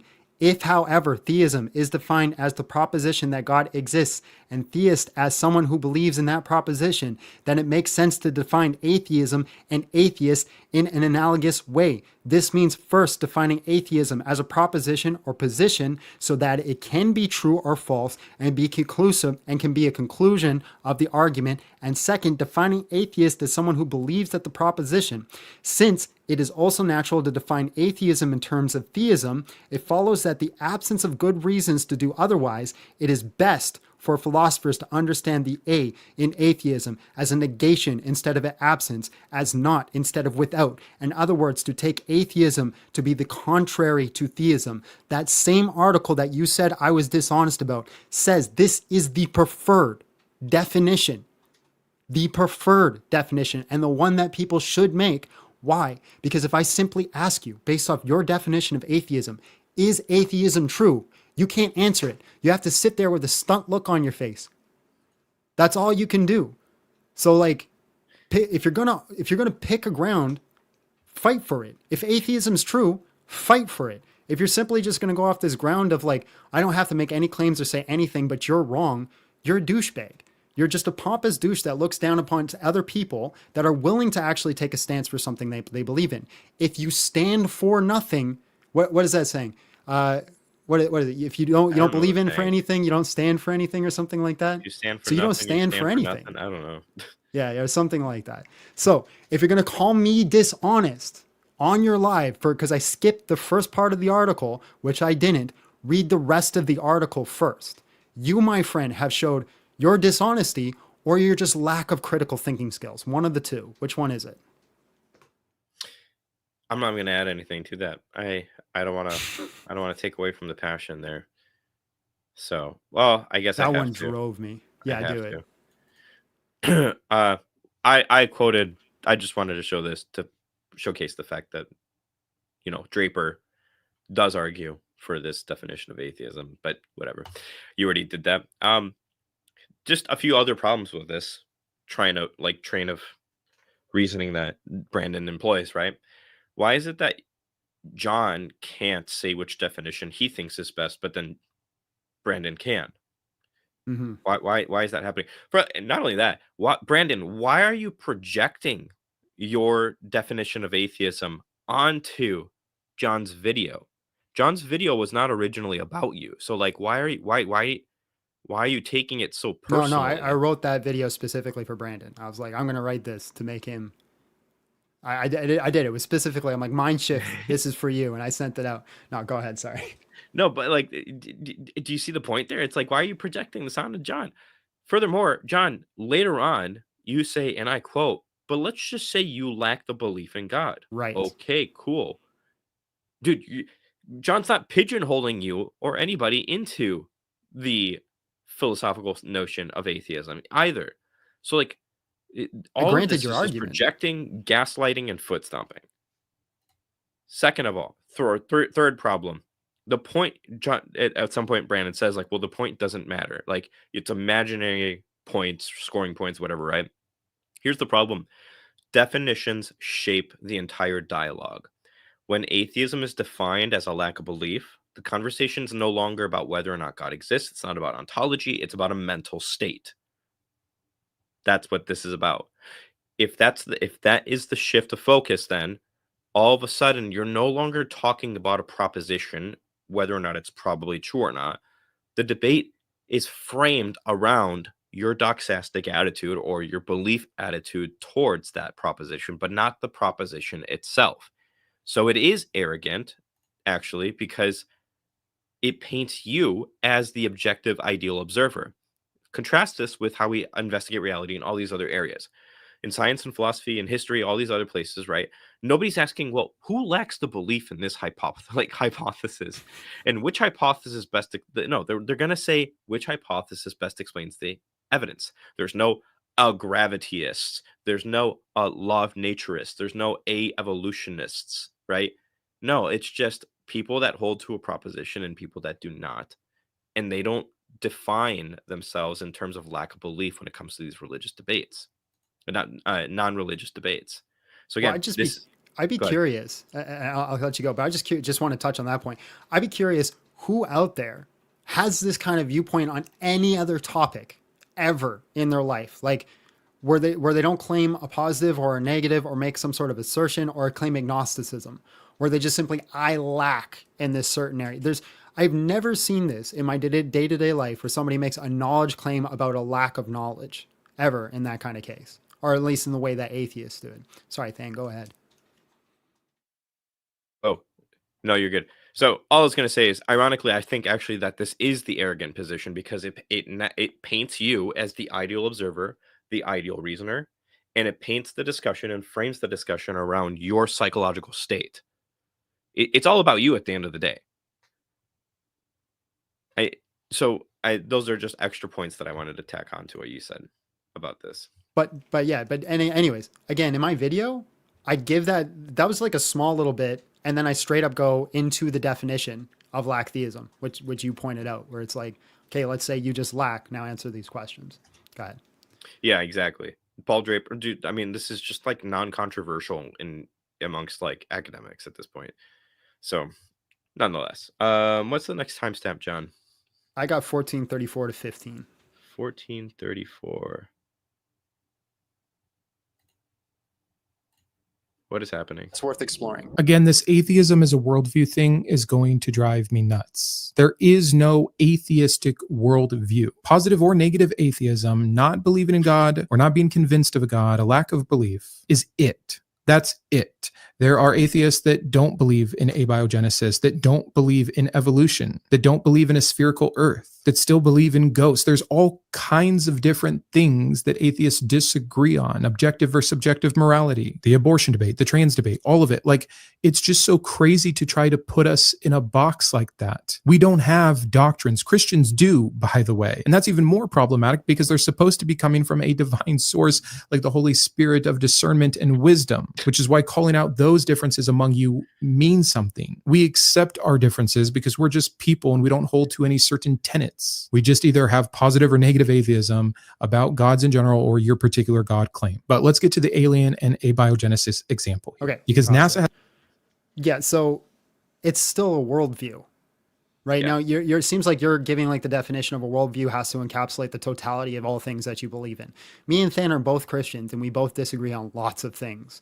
I mean, like a lot of things. Yeah. But that doesn't change the fact that we're both Christians. You can have multiple types of atheists that all believe in all sorts of different categories of things, but you 100% have a worldview. And I do have a definition here. What is it? It comes from a German word, Waschenschlang, which I'll never be able to say. Did you say Waschenschlang? That's literally what it looks like it says. Anyways, it's often translated as worldview or world outlook, but as frequently is treated as a calque or left untranslated. A Weltanschauung is a comprehensive concept of theory of the world and the place of humanity within it. It is intellectually constructed that provides both a unified method or analysis for a set of solutions to problems of existence. The concept of a worldview has played an important role in the development of psychoanalysis, critical theory, and 19th and 20th century hermeneutics. If you have the worldview that there is no God, you may behave differently, right? Now, you might not behave in the same way that everybody else who believes there is no God is going to behave, but you have the worldview. You see the world, no God, you're going to act in accordance as if there is no God. Now, that might vary from person to person, but it is still a worldview. Just like there is going to be theists, right? I am a theist. I see the world from a certain perspective, and I have a worldview for being a theist. But so does a Muslim. A Muslim is also a theist. They also have a worldview for being a theist. They're going to act in accordance to that. Our worldviews are still going to vary, but it's still a worldview. You can't say, I do not have a worldview as an atheist. Of course you do. And your atheism is going to influence decisions that you make in certain standards in life. It just might not be in accordance with another atheist worldview. You want to add to that? I mean, yeah, the only thing I'll say is like, okay, technically speaking, atheism isn't a worldview if like the only thing that about you is your atheism, right? But every single person has a worldview, right? And you can categorize worldviews as theistic ones or atheistic ones. In like, this is where speech act theory and, you know, interpreting people's words more charitably can come into play, because obviously John's not saying atheism entails the belief in all these other things, right? No. John's just saying there are atheistic worldviews out there. In the same way, Christianity in of itself is not one worldview. It's a category, one of which within it you have tons of different variations. So, well, and I'm not even going to dignify the whole Holy Spirit of discernment. It just could be like a simple example here, right? If I make a claim that I talked to God, your worldview is going to say I didn't. Yeah. Right off the bat. So you have a worldview that's going to jump to that conclusion before you even look at any of that data. Anyways, we can move to the next point. All right.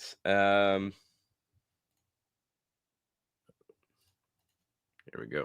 Don't believe in aliens. Yes, again, that would be foolish. Like these straw manning false analogies to try to make atheists look dumb when they don't accept your mythical being are truly ridiculous. And yes, it being plausible that aliens could exist given the vastness of space and the billions of planets with our current understanding of how things happened here is keeping an open mind. So just like with supernatural beings, I am agnostic to aliens. I don't know. I don't know that right now we can know. Based. I do think it's likely, or probable might be a better word, but You want me to stop Super there? based.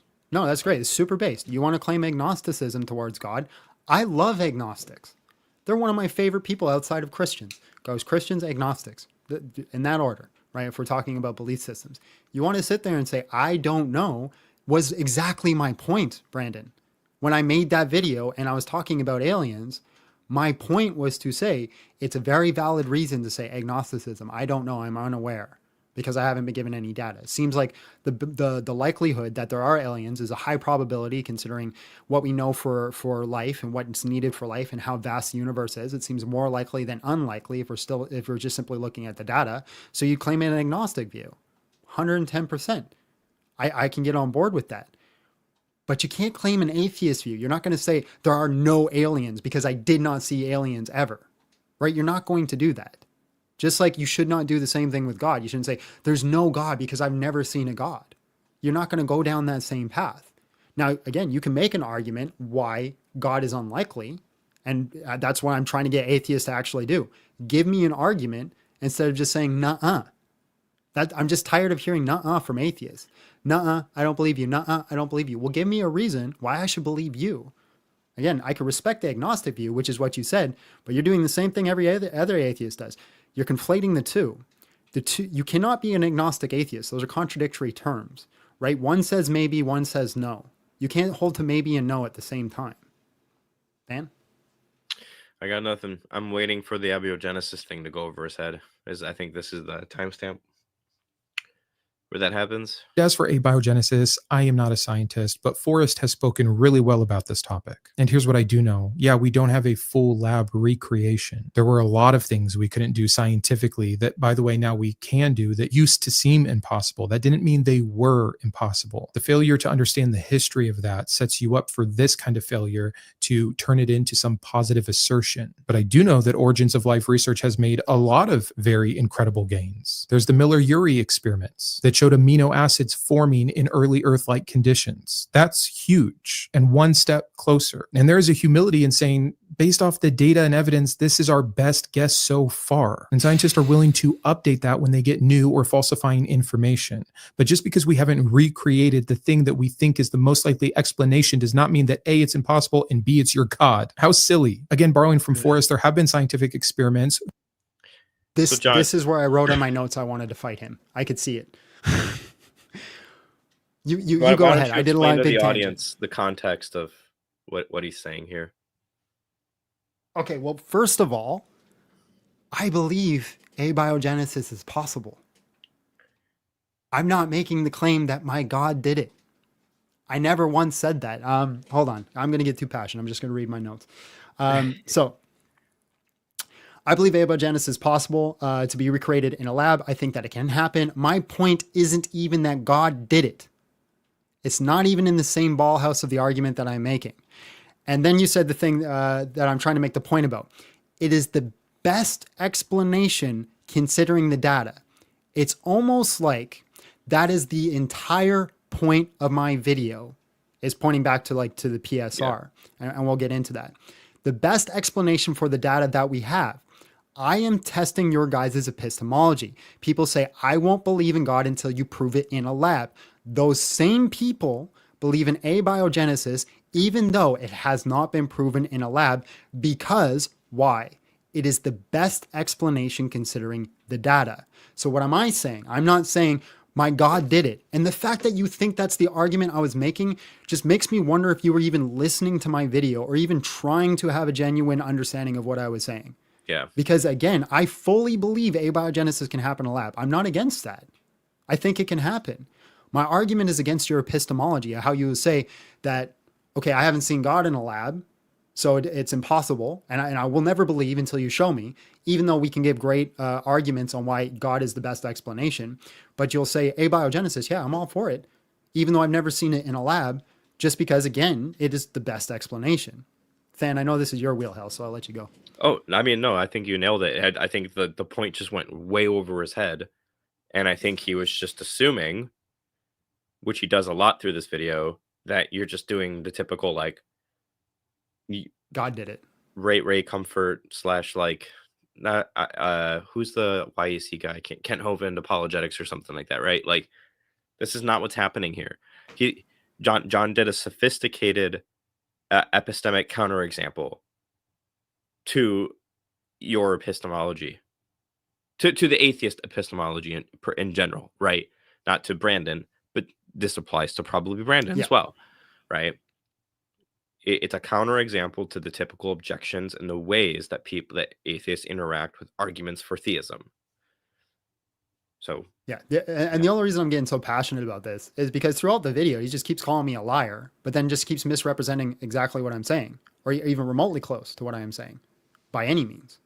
Yeah. Anyways, we can move to the next point if you want. Yeah, we're gonna go to 1938.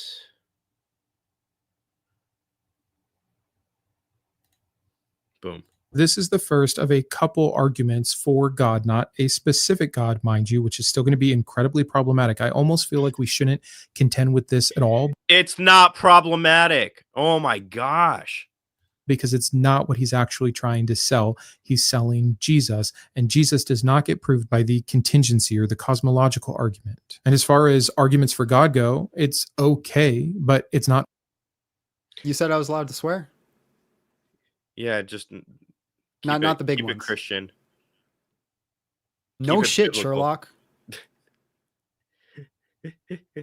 The contingency argument doesn't get to the Christian God? Congratulations. You want a cookie? We all know this, right? The teleological argument doesn't get to the Christian God? Congratulations. We also know this. I know this. I knew that when I was writing the script for the video. Go ahead. Keep playing. Philosophers know that.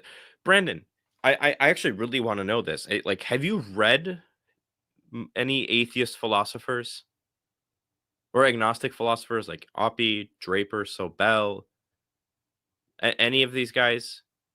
Because if you have, can you I'd love to know where any of the academics use this line of objection. You won't find it. Why? Because it's bad for many reasons. One of the reasons is in the previous few timestamps that we did.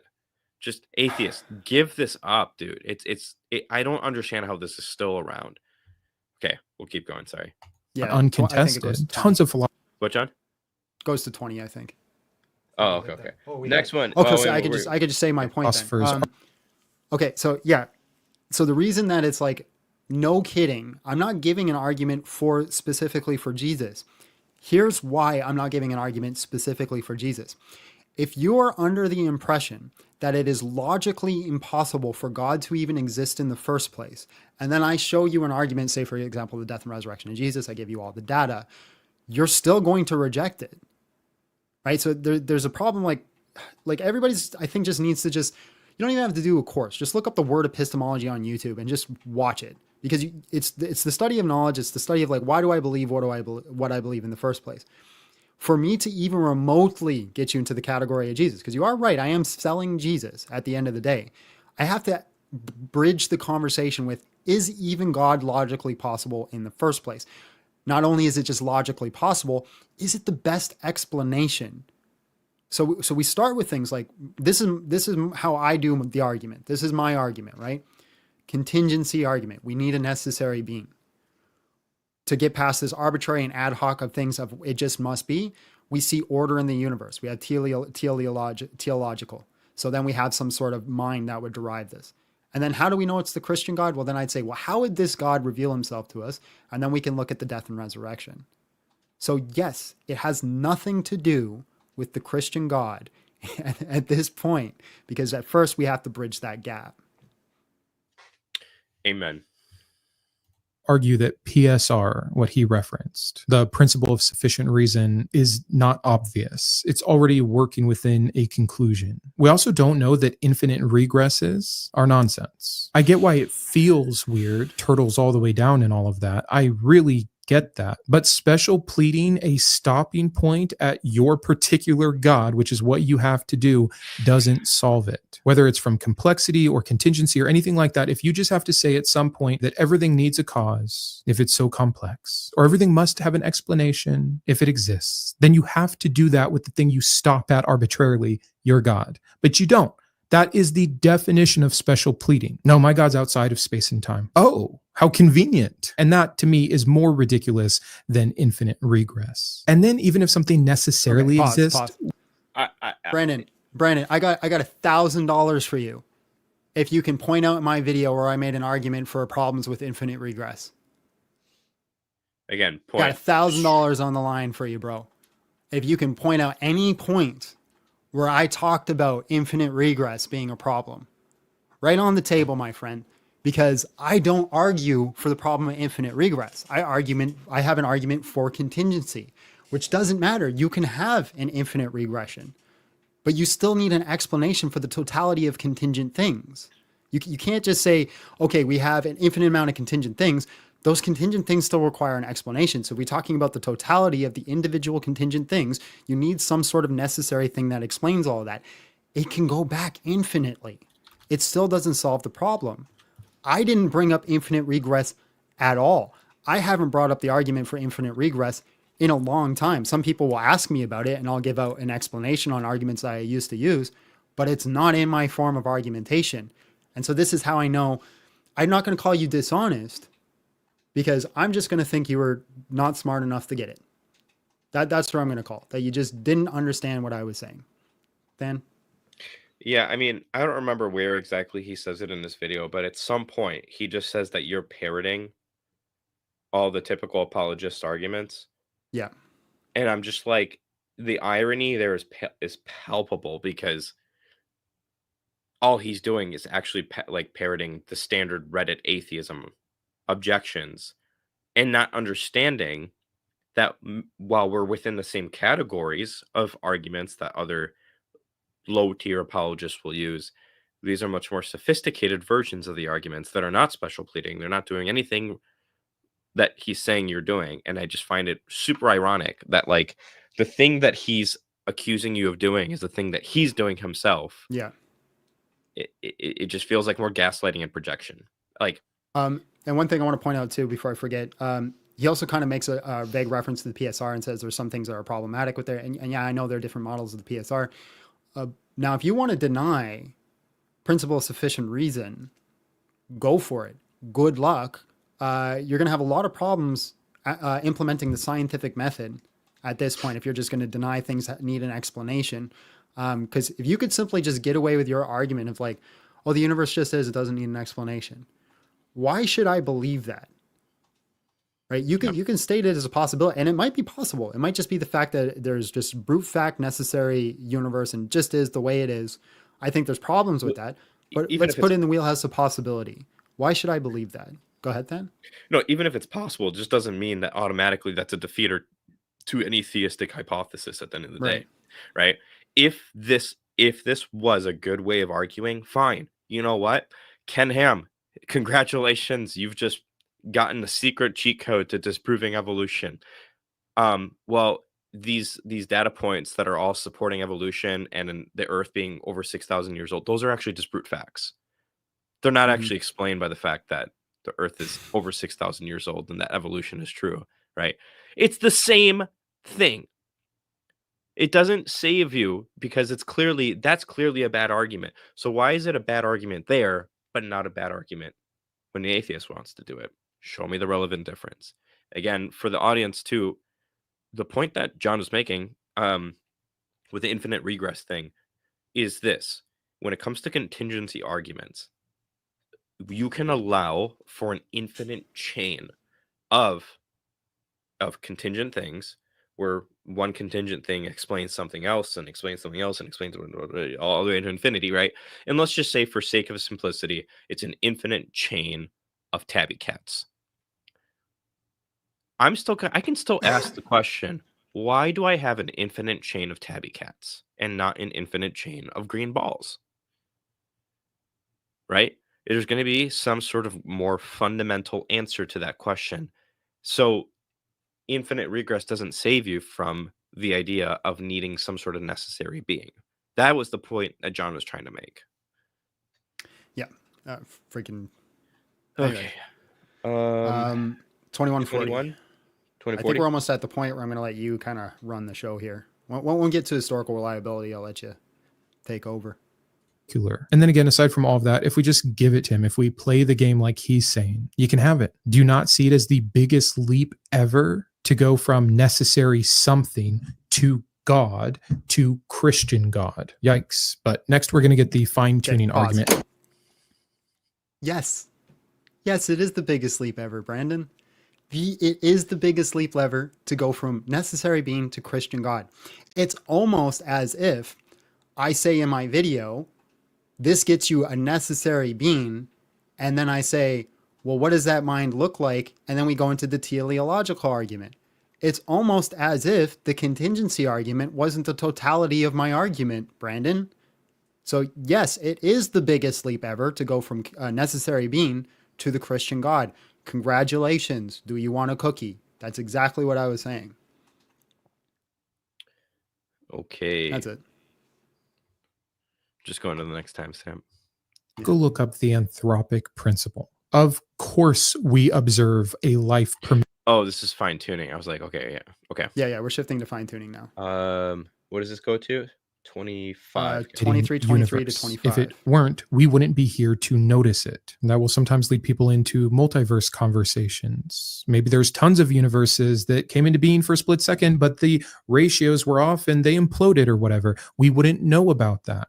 Maybe there's other universes with even better conditions that make life way easier for its inhabitants. And yeah, that's speculative, but so is God did it. So again, if we're already jumping these leaps of logic, let's talk about all the other possibilities instead of always concluding God and the specific God you want. That's just a couple examples. Also, it's been noted that there is an overstating of the fine-tuning of the universe, that there could be some changes in constants to higher variables than are stated that would still result in life permitting. It might look different, right? Like it's just, that's what it is. It's so small-minded. For someone that gave that example of walking into the forest and see no deer and making a conclusion, being on this one earth at this one time, looking out at the data that we just very recently have about the universe and saying, see, so perfect, could only be because of X. And then that X, of course, always being God and a specific God, is small thinking. We've made that same mistake even locally. Take a pause. All right. Do you want to say first? No, I'll follow up with anything that it's your show. All right, so it's your show. I'm just the guest. I'm just ranting. All right, so I'll just read my notes on this one, and then I'll touch on it as we go. So it's almost like you're not listening to what I'm saying. You're just making assumptions based off what other people have said. You completely ignored the part where I'm using this argument in conjunction with the contingency argument. Contingency gets us a necessary being, then fine tuning, showing us that necessary being designed the universe not because it is life permitting, but because it is specifically tuned. I'm not even like, yes, it does the fact that it's life permitting. And yeah, I can understand how you would think that's what I'm saying in that video. So I probably could have been a little bit clearer on that one. I'll own up to what I'm saying. But what I'm talking about is it's specifically tuned. It's specifically designed to go a certain direction. Now, it could have been tuned a different way where it's more life permitting. It could have been tuned a different way where it's less life permitting. And you made a reference to those constants. You said, well, those constants aren't as vague or as narrow as they are. They are vague and narrow if you take into consideration that number could be an infinite number, right? Like, I think it's like the strong nuclear force is something like 50 something. I forget what it is. Mm-hmm. But like the strong nuclear force is 50 something. You're like, that's a big number. Well, not into the sense of like a bajillion, where it could be in a bajillion different. So the fact that we have some sort of design and some sort of force means that it has to be pushed in some sort of direction. It can't just be arbitrary, have ad hoc limits, unless again, you wanted to deny the PSR and just say, well, it is the way that it is because it is, right? We need some sort of explanation. Well, with the universe we have, what don't we see? We don't see this necessary being. Let's say if this necessary being doesn't have mind, we would see planets popping out of existence. We'd see some be square, some be circles, others be triangles. We'd see unicorns just flying through the sky. We'd see elephants popping in there because there is no limitations to this necessary being's power creating the universe. But for some reason, we have some sort of limitation. We have some sort of guiding properties that get this specifically tuned universe. And if we changed it, it would be drastically different. right? And again, it's a small amount when you consider the size of changes that we could do. So we have something that is putting it in these guidelines. And the fact that it is tuned for life suggests to me that yes, we would expect some sort of mind to put us in this direction. Do you want to add on to that? Yeah. I don't think he understands the argument again, because your argument is not that the universe is fine-tuned perfectly for life. Because he inserted that word, I heard it, and to me that seems to imply perfection, as in like, there's no space for death or pain or anything like that. No, the argument is really simply put this way: there is a minuscule range of potential possible worlds, that the laws of nature occupy a life permitting range. The probability of a universe in that life permitting range is much higher on the condition that God exists than the condition God does not exist. Very simply put. So the anthropic principle is not an objection to the argument. What does the anthropic principle do in order to say that the probability of this universe, given God's existence, is lower than the probability of this universe given atheism? It does nothing, right? If it did, then all of a sudden the anthropic principle in essence would work when you're trying to argue, for instance, that person X did murder A, or whatever you want to say. Like, the anthropic principle could work as an objection to almost anything, right? Multiverse objection doesn't save you again, because A, if you're going to say it's there's a multiverse generator, well, I'm going to argue that theism is simpler, and so on and so forth. Like, I think he's just missing the fact that this is talking about explanatory power. Yeah. That's the biggest base of like my video is like, what would you expect to see if God was real?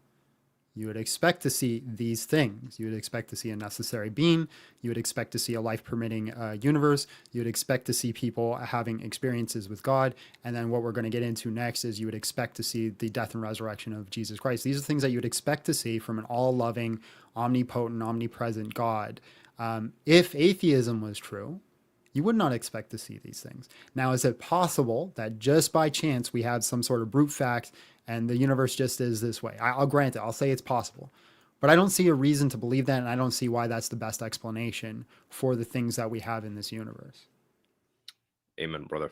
All right, so it looks like we're going to get some gospel stuff.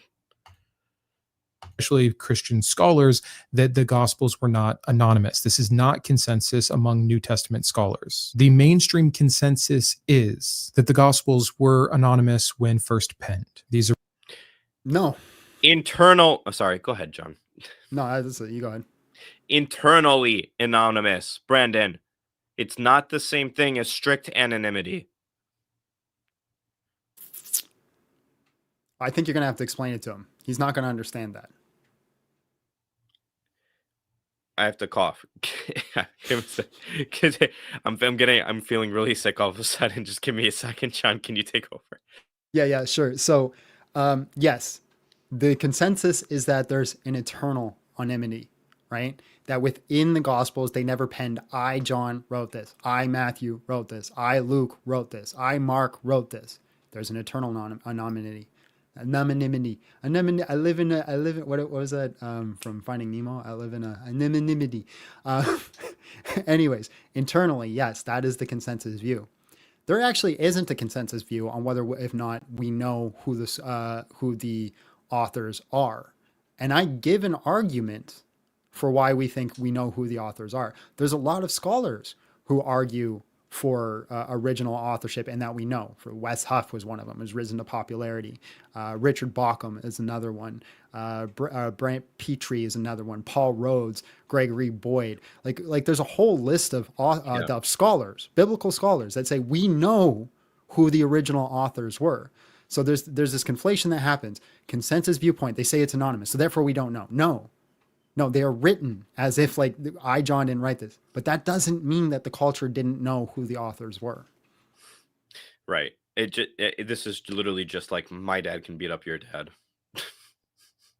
Energy. The original text circulated without author names attached. No evidence. No, for they this. didn't. Where is your evidence for this? You keep, like, You're just parroting Bart Ehrman now. But where is the evidence for this hypothesis, Brandon? Where is it? Bart Ehrman said so. And those titles. Yeah, Bart Ehrman says so. That he's talking about, like according to Matthew, were only added after this kind of fourfold gospel collection was starting to gain some traction. Where is the prove evidence? It. Prove it. Which scholars put at likely the 2nd century. If you want a No, that's not where most scholars put it. So there is no real consensus right now on gospel dating, because there's a lot. It used to be 70 to 90ish AD, depending on the gospel that you're looking at, and now it's all over the place because we have a lot of wacky theories out there that have just thrown off the median dating. I've even seen he's a friend of yours. I'm forgetting his name all of a sudden. The guy who does atheist content on TikTok. He kind of had the mohawk thing. He used to be a Christian. He's got daddy in his name. Dadpool? You know, remember Dadpool? Yeah, I've even seen him make videos now where he admits that there's a good chance that there's earlier authorship. And so he takes like the atheist perspective, because and this was a while ago. I saw this. I mean, Maurice Casey's a non-Christian who dates Mark really, really early, actually. Yeah, and so we have good reason to believe it's earlier dating. But again, just this whole idea, they were anonymous, based off what evidence at all? Tim McGrew makes a really good argument for original authorship and how it'd be like a closed case scenario if we're looking at anything else in history. Yeah. Right? We have every single manuscript where you would expect to see a name, we have a name. So I'm talking where it's not fragmented, where we have like the first page. It says the gospel according to Matthew, blah, blah, blah. We see a consensus viewpoint amongst the early church. Not only is it a consensus viewpoint amongst the early church, these churches are thousands of miles away from each other, and they're still agreeing with it. We also know what to expect to see if there was disagreement on authorship when it came to the Epistle of Hebrews, where one church father literally threw his hands up and said, we'll never know who authored this. So I just want any argument why you think it's anonymous. Anyone at all outside of Bart Ehrman says so. A lot more detail on that. Jesus Interrupted by Bart Ehrman goes through a lot of the scholarship work. Then we have tons of reasons to believe that there wouldn't I did not plan that. Oh, I did. You did? These original people penning these. Jesus's followers were Aramaic-speaking peasants for the most part, yet the Gospels are composed in a very literate Greek, referencing the Septuagint, which is the Greek Old Testament. And I know we have a video on this topic here on Inspiring Philosophy. Go check it out. People don't like to hear from Bart Ehrman all the time. Real quick with the language thing. Everybody always just seems to like gloss over the fact that this was a Hellenized culture. Yeah. Anyways, go ahead. How about a Catholic scholar, which probably won't fly for this Protestant? Raymond. I'm not a Protestant. Now, I don't give up my denomination, but it's been known that I'm high church, right? Like I don't tell specifically because I don't want people to fight over denominations. But I'm not a Protestant. I'm not Bible only. I'm not sola scriptura. I hold a lot of viewpoints a lot of Christians disagree with. I'm beefing with Christians all the time too, bro. I'm not a Protestant. I'm Canadian. I love how you just assumed you're a Protestant. Bro. But also, I mean, like, again, he's going to cite a Catholic scholar, Raymond Brown, who's just a very liberal scholar, which is fine. But I want to keep going just for a very specific point. Brown, I've been looking into this more. I'm putting a gospel authorship video together, and so I don't want to say too much. But he in the we will review that when it comes out. I'm very excited for that. Oxford Annotated Bible affirms what, again, that major consensus is, that these are anonymous authors. Internal. Written decades after the fact. And they were influenced and shaped by oral tradition. So if John, the Christian YouTuber here, is correct, then every critical New Testament scholar for like the last century and a half is wrong. No. This is the most dishonest framing you could possibly put this as. John relies on scholars authorship for these arguments that he puts on this author for authorship. It's not John the Christian YouTuber versus all these scholars. Like, dude, get a hold of yourself. Like, also, I just think it's funny that he's like, he references a book to like debunk my viewpoint. That book is my primary book for study. It's always beside me, and it's the one I read almost every day. That exact same book. Now, that's not an argument. I just thought that was funny that the book you quote to disprove me is literally my main source of scholarly information. Anyways, you can keep going. It's just, yeah. All right, Luke. Personality and profession in the way that they speak to such a degree that it has to be them. This is so For context, this is where you're arguing medical language for Luke and authorship. Stated. And again, if you try to switch some of these up, you can still pull out those same threads. It is a confirmation bias to the highest degree. The biggest one is the Luke doctor argument, which we can track back, by the way. I forget the name of the individual, but again, modern scholarship considers that argument discredited, saying that the Greek used in Luke is typical of any educated Greek writer. It's not distinctively medical at all. But he uses the term fever as many have. All right. I'll just bring this up really quickly here. Cadbury's arguments. Oh, wait. That's not the right slides. Yeah, that's the wrong slide. I put these in this is the wrong order. Sorry. Luke Vandewey recently published a paper basically showing that Cadbury's refutation of this argument is outdated. Highly suggest you guys check it out. He gives some examples of how his methodology and 3 pillars are outdated. In Luke's, for instance, in Luke 9:37-43, Luke's account lacks any hints of paralysis compared to Mark's description of the seizing boy. An understanding of ancient medical knowledge readily accounts for this. Ancient physicians had 2 theories regarding epilepsy. Mark's 2 simultaneous symptoms are inconsistent with that ancient view. Luke depicts the boy as suffering only from a seizure in accordance with the ancient diagnosis of phlegm in the brain. This occurrence of epilepsy from buildup of phlegm is associated with a cry prior to seizure and foaming at the mouth, as described in Luke's account. You get the point.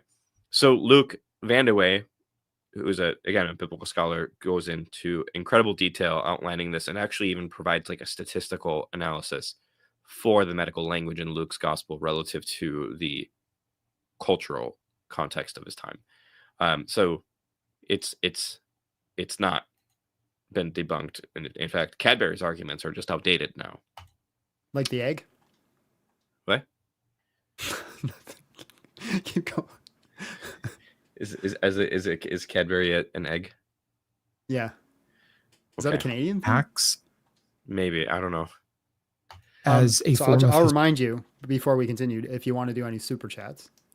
Oh yeah, I was just gonna take them at the end because we're a few we're almost timestamps away. Historical accuracy is hilarious to me. Acts might be one of the books we know is definitely fiction more than all of the others. See my video on Acts, I get into some of that, but there's been so much work done on this. It is by far the closest one to being fan fiction, which is exactly the opposite point that he's making. Are there true historical things documented in Acts? Sure. Do I need to give the Spider-Man example where you read the comics and there's real street names in New York? That doesn't make the more exaggerated claims truthful. It is such a fallacious argument. Like the connection that's trying to be made. Oh, can he just name any of the fallacies I use? He just keeps saying it's fallacious arguments. I'd like to know which fallacies he thinks I'm using.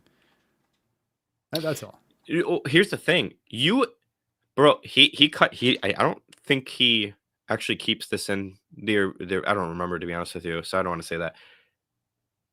You explicitly state in your video what the argument is and what it's not. It's not Gospels are reliable, therefore Jesus rose from the dead. Mm-hmm. Right?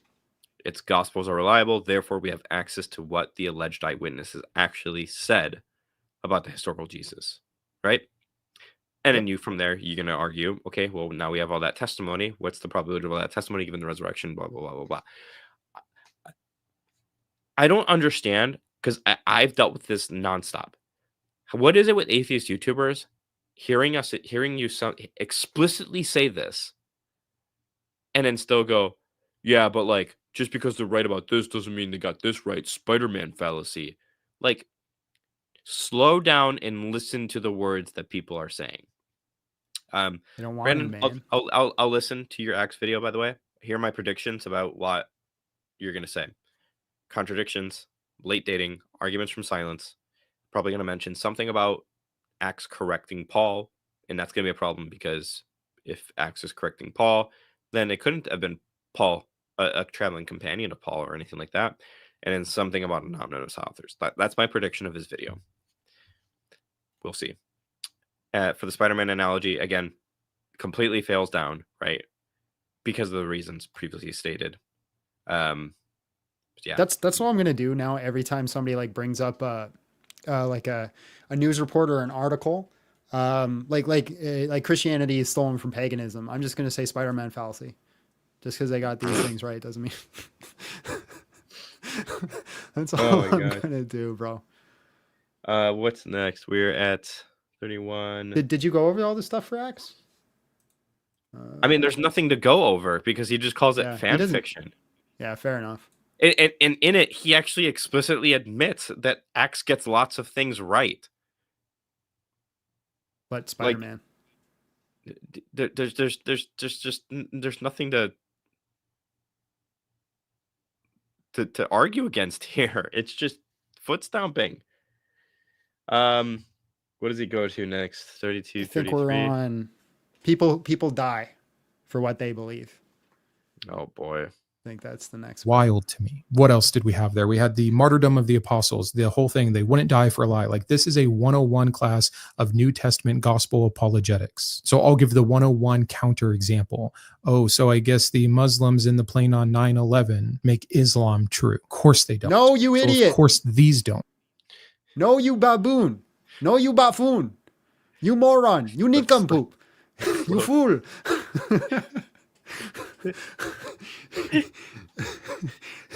What people dying for something doesn't mean that what they believe is true. It means they believed it. What did they believe?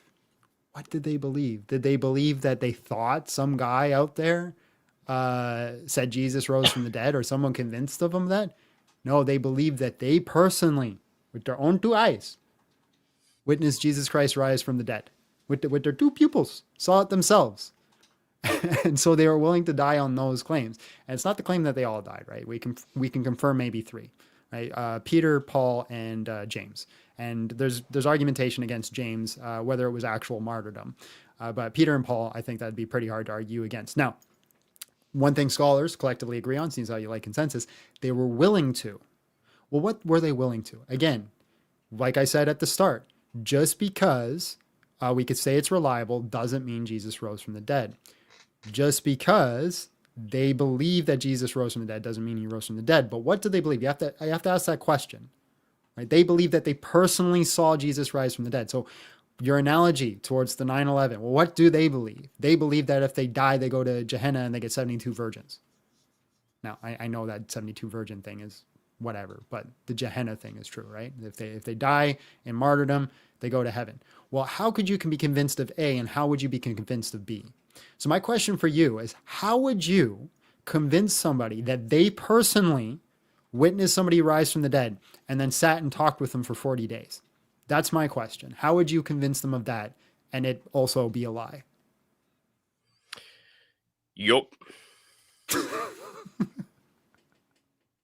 Of order at this point, but let's look at this slide that he put up. Most popular Jewish names among Palestinian Jews. Not my slide. Wes Huff's slide. Scholar's slide. Anyways, go ahead. But a Christian apologist scholar, so he's lying. Oh, yeah. He's a 330 Christian BC scholar. to 200 AD, so to the end of the 2nd century. I have no problem admitting that our gospel accounts, though written decades after the fact, were still within the first 200 years. So it's not surprising that they got these names right. And he disqualifies a different gospel that didn't make the canon as definite fan fiction because it gets the names wrong because it was written in the 3rd century. That all makes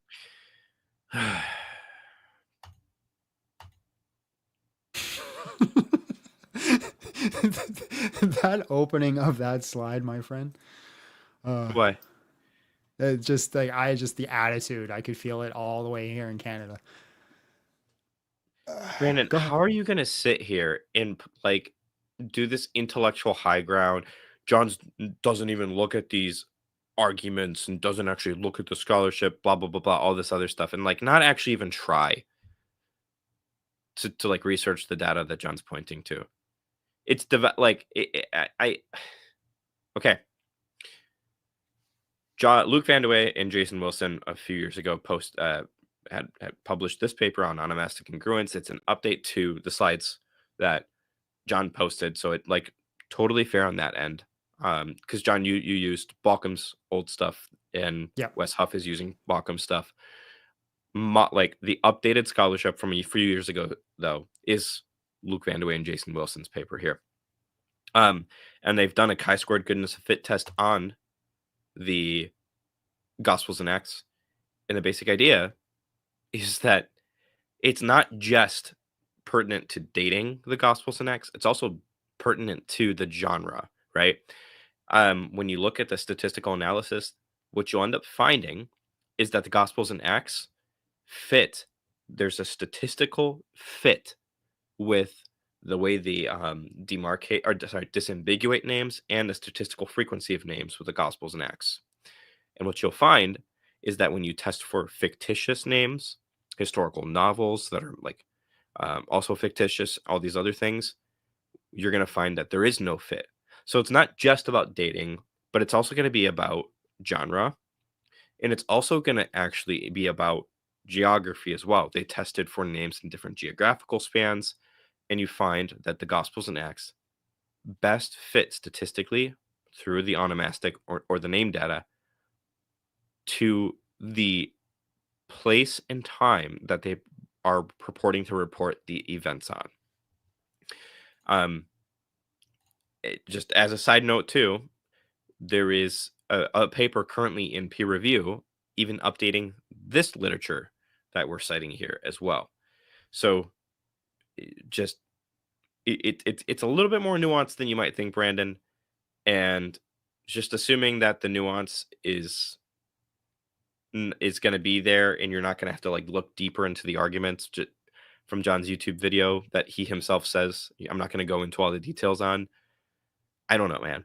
I think that you could probably do a little bit better there. That's all. And here's one of my issues with like response videos in general is that I made a 10-minute video. He made a 50-minute video response. And for us to hit all of his points, now we have to do like a 2.5-hour video. Now, if he's going to make a response, he's going to have to do a 4-hour video. No, Brandon, don't do a response. Do a conversation. Yes, please. Okay, we only have two and look, I understand I'm more theatrical than people like. I know you made that point in your video that you're not a big fan of my like Phil Bro-y attitude. So it doesn't have to be with me. It could be with Than. I can guarantee you're not going to get that same kind of attitude with Than. And even if you do decide that you want to have a conversation with me, if you want to have a conversation, I promise you it'll be a respectful conversation. If you want to debate, well, then gloves are off. But again, wherever you want, whenever you want, however you want to do it, I would love to have a conversation with you because, again, you wildly misunderstood my original video and argued things I never made arguments for. All right, 2 more timestamps left, and then we'll get to your guys' super chats before we close out. Believed everything a group of people claim to believe via anonymous authors decades after the fact, we'd have to believe in like every single religion that's ever been asserted. But I'm sure John doesn't. So again, we are cherry-picked and special pleading. And this is just calling out some of... Show me the other religions. Right. Show me the other religions that have a one-to-one comparison to what we're claiming here. Because everybody always makes this. What about all the other religions that do all the same things that Christianity does? Why don't you adhere to those ones?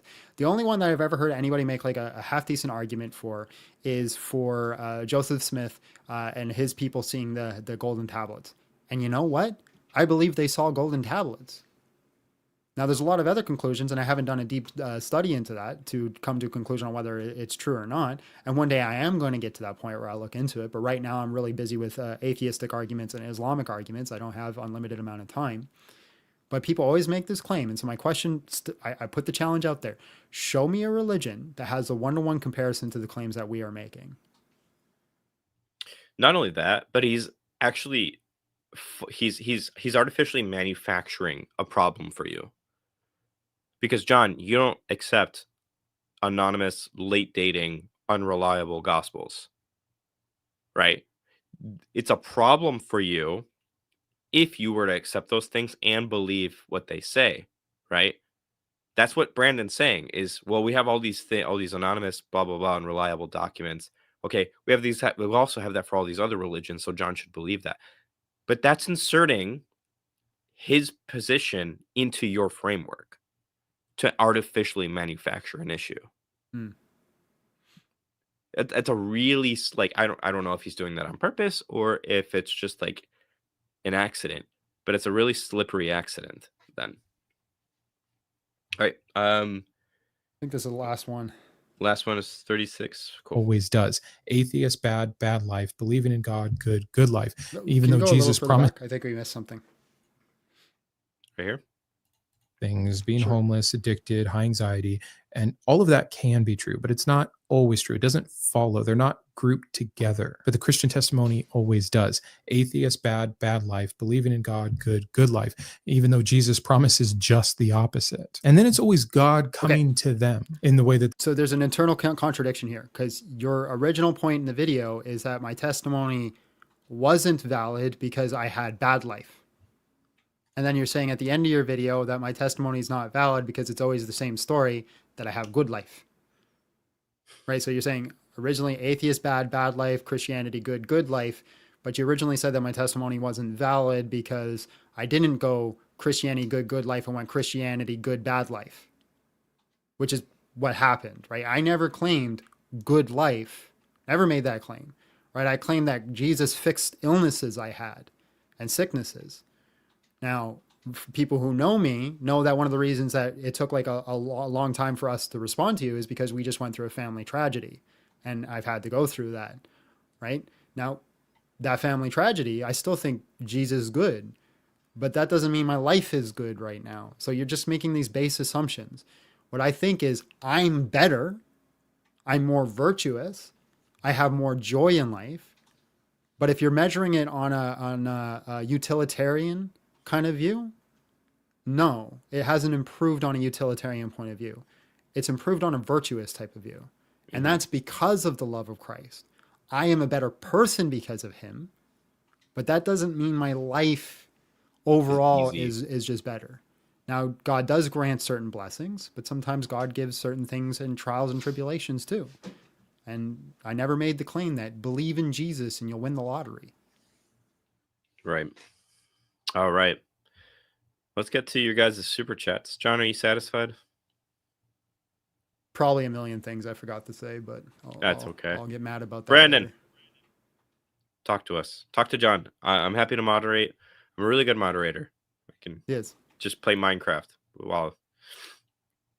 Actually, I could probably. Anyway. Yeah, let's do it. All right.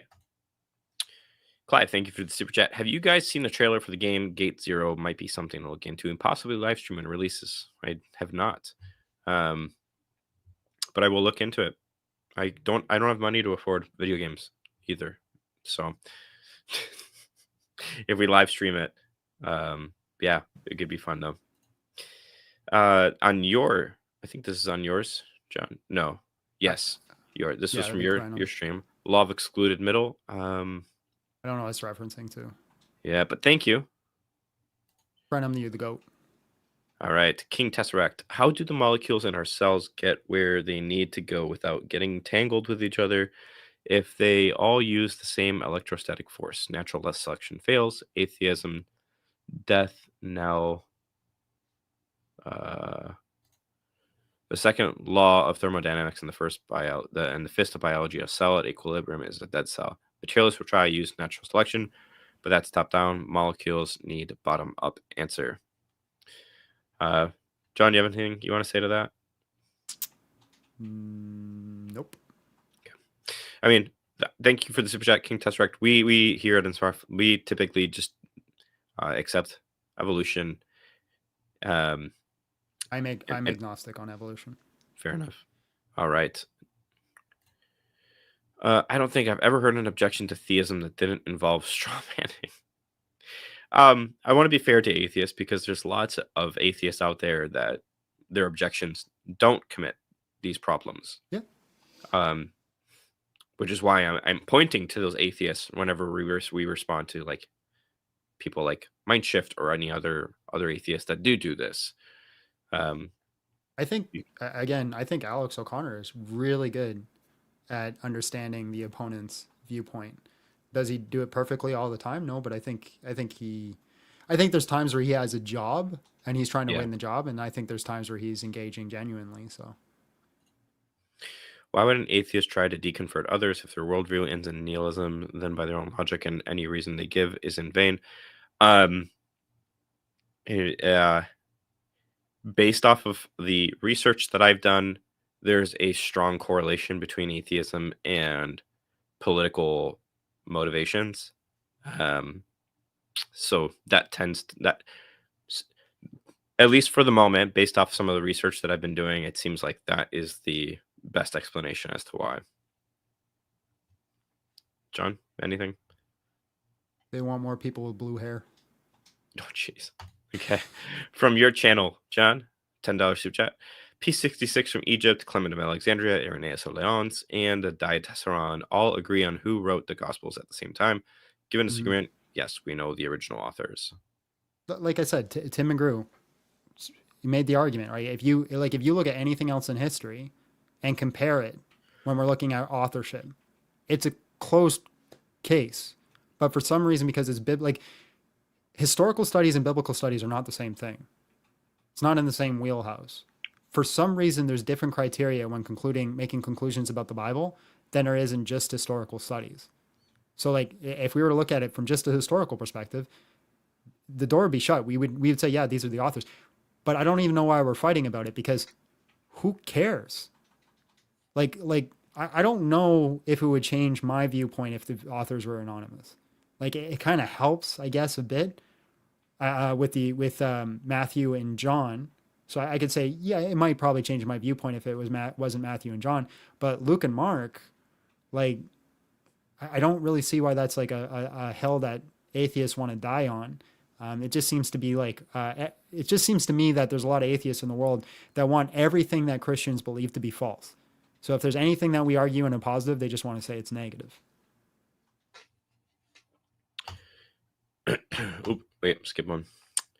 The idea that Christians from Spain to India all added the same four names to every gospel manuscript without error is absurd. Yeah. Telekinesis. Way more probable than some dude raising from the dead. But the Spider-Man fallacy, trust me, bro. Yeah, pretty much. Holy smokes, is that guy serious? Brandon, if this was an elaborate joke, it'd be a great one. You got us, man. That was good. Do you ever notice that deconstruction guys and Protestant pastors all have the same voice? They have that long, stretched out vowels that just kind of stretch into things. And if you notice, and this is problematic, and they all talk like that. Have you noticed that, or is it just me? No, I don't pay attention to that kind of stuff. So okay, it's just me then. I'm sure you're right. It's just I typically just don't pay attention. That's all. Urinating broom. Thank you. When these people hear the word God, they think of some weird particular thing. It's better to avoid the word God until the very end, when the attributes of the inferred ground of being are clear. I mean, it depends on how you're doing your argument. If you're trying to like make inferences to the particular properties and go that route of natural theology, maybe. For me, I state God as a hypothesis to explain some data, and so I have to use the word God. But if you're kind of going to contingency, like stage 1 and stage 2 route, then yeah, I would agree. John, you got anything on that? No, I was only half paying attention. All right, John, thank you for coming on for this. Brandon, if you're listening, have a discussion with John. Look how good looking he is. I think honestly, I think if we could have a discussion, I think it would be fruitful. Yeah. Again, if you want to debate, we can debate too. We can even do it formal on any of these topics, the ones that we talked about. But if you just, even if it's on your channel, if you just want to bring me up and you just want to try to catch me and school me, I'd be more than happy to do that too.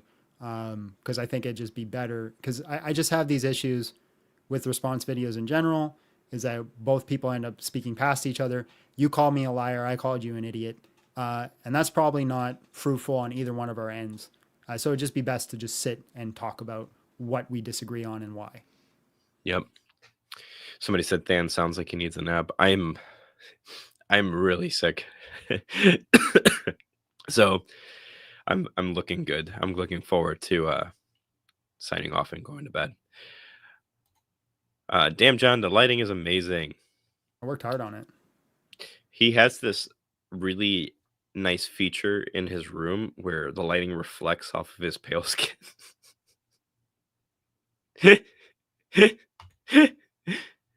All right.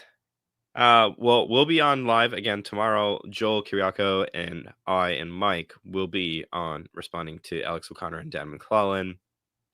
John, you got anything cool coming up?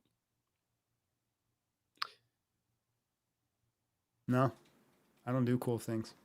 Okay, well, everybody, stop what you're doing right now. Go subscribe. How many? We got 437 of you are watching at the moment through our channel. I want all of you to go to Big Jon Steel's channel, subscribe. I will wait. I mean, like, again, I'm incredibly sick right now. I really want to go to bed. So the longer it takes for you guys to go do that, the more time you're taking away from my sleep, and that's not good. So I'm waiting. I just spend most of my time yelling at people. That's what I do. I will keep waiting. Why is the number of people in the YouTube stream here on Inspiring Philosophy growing? Huh? No, you should opposite way. Go to Big Jon Steel. There we go. I saw the numbers drop. There we go. Everybody go to Big Jon Steel. Subscribe. Follow his content. See you tomorrow, everybody. Thank you so much. You made it to the end of this video, which means this message matters to you. If you want to see more content like this reaching people for Christ, you can help make it happen. Your support makes these videos possible. Click the link below and donate today. And if you want to go even deeper, consider joining our Patreon community. You'll get early access to videos, behind-the-scenes content, and a place to connect with others passionate about this mission.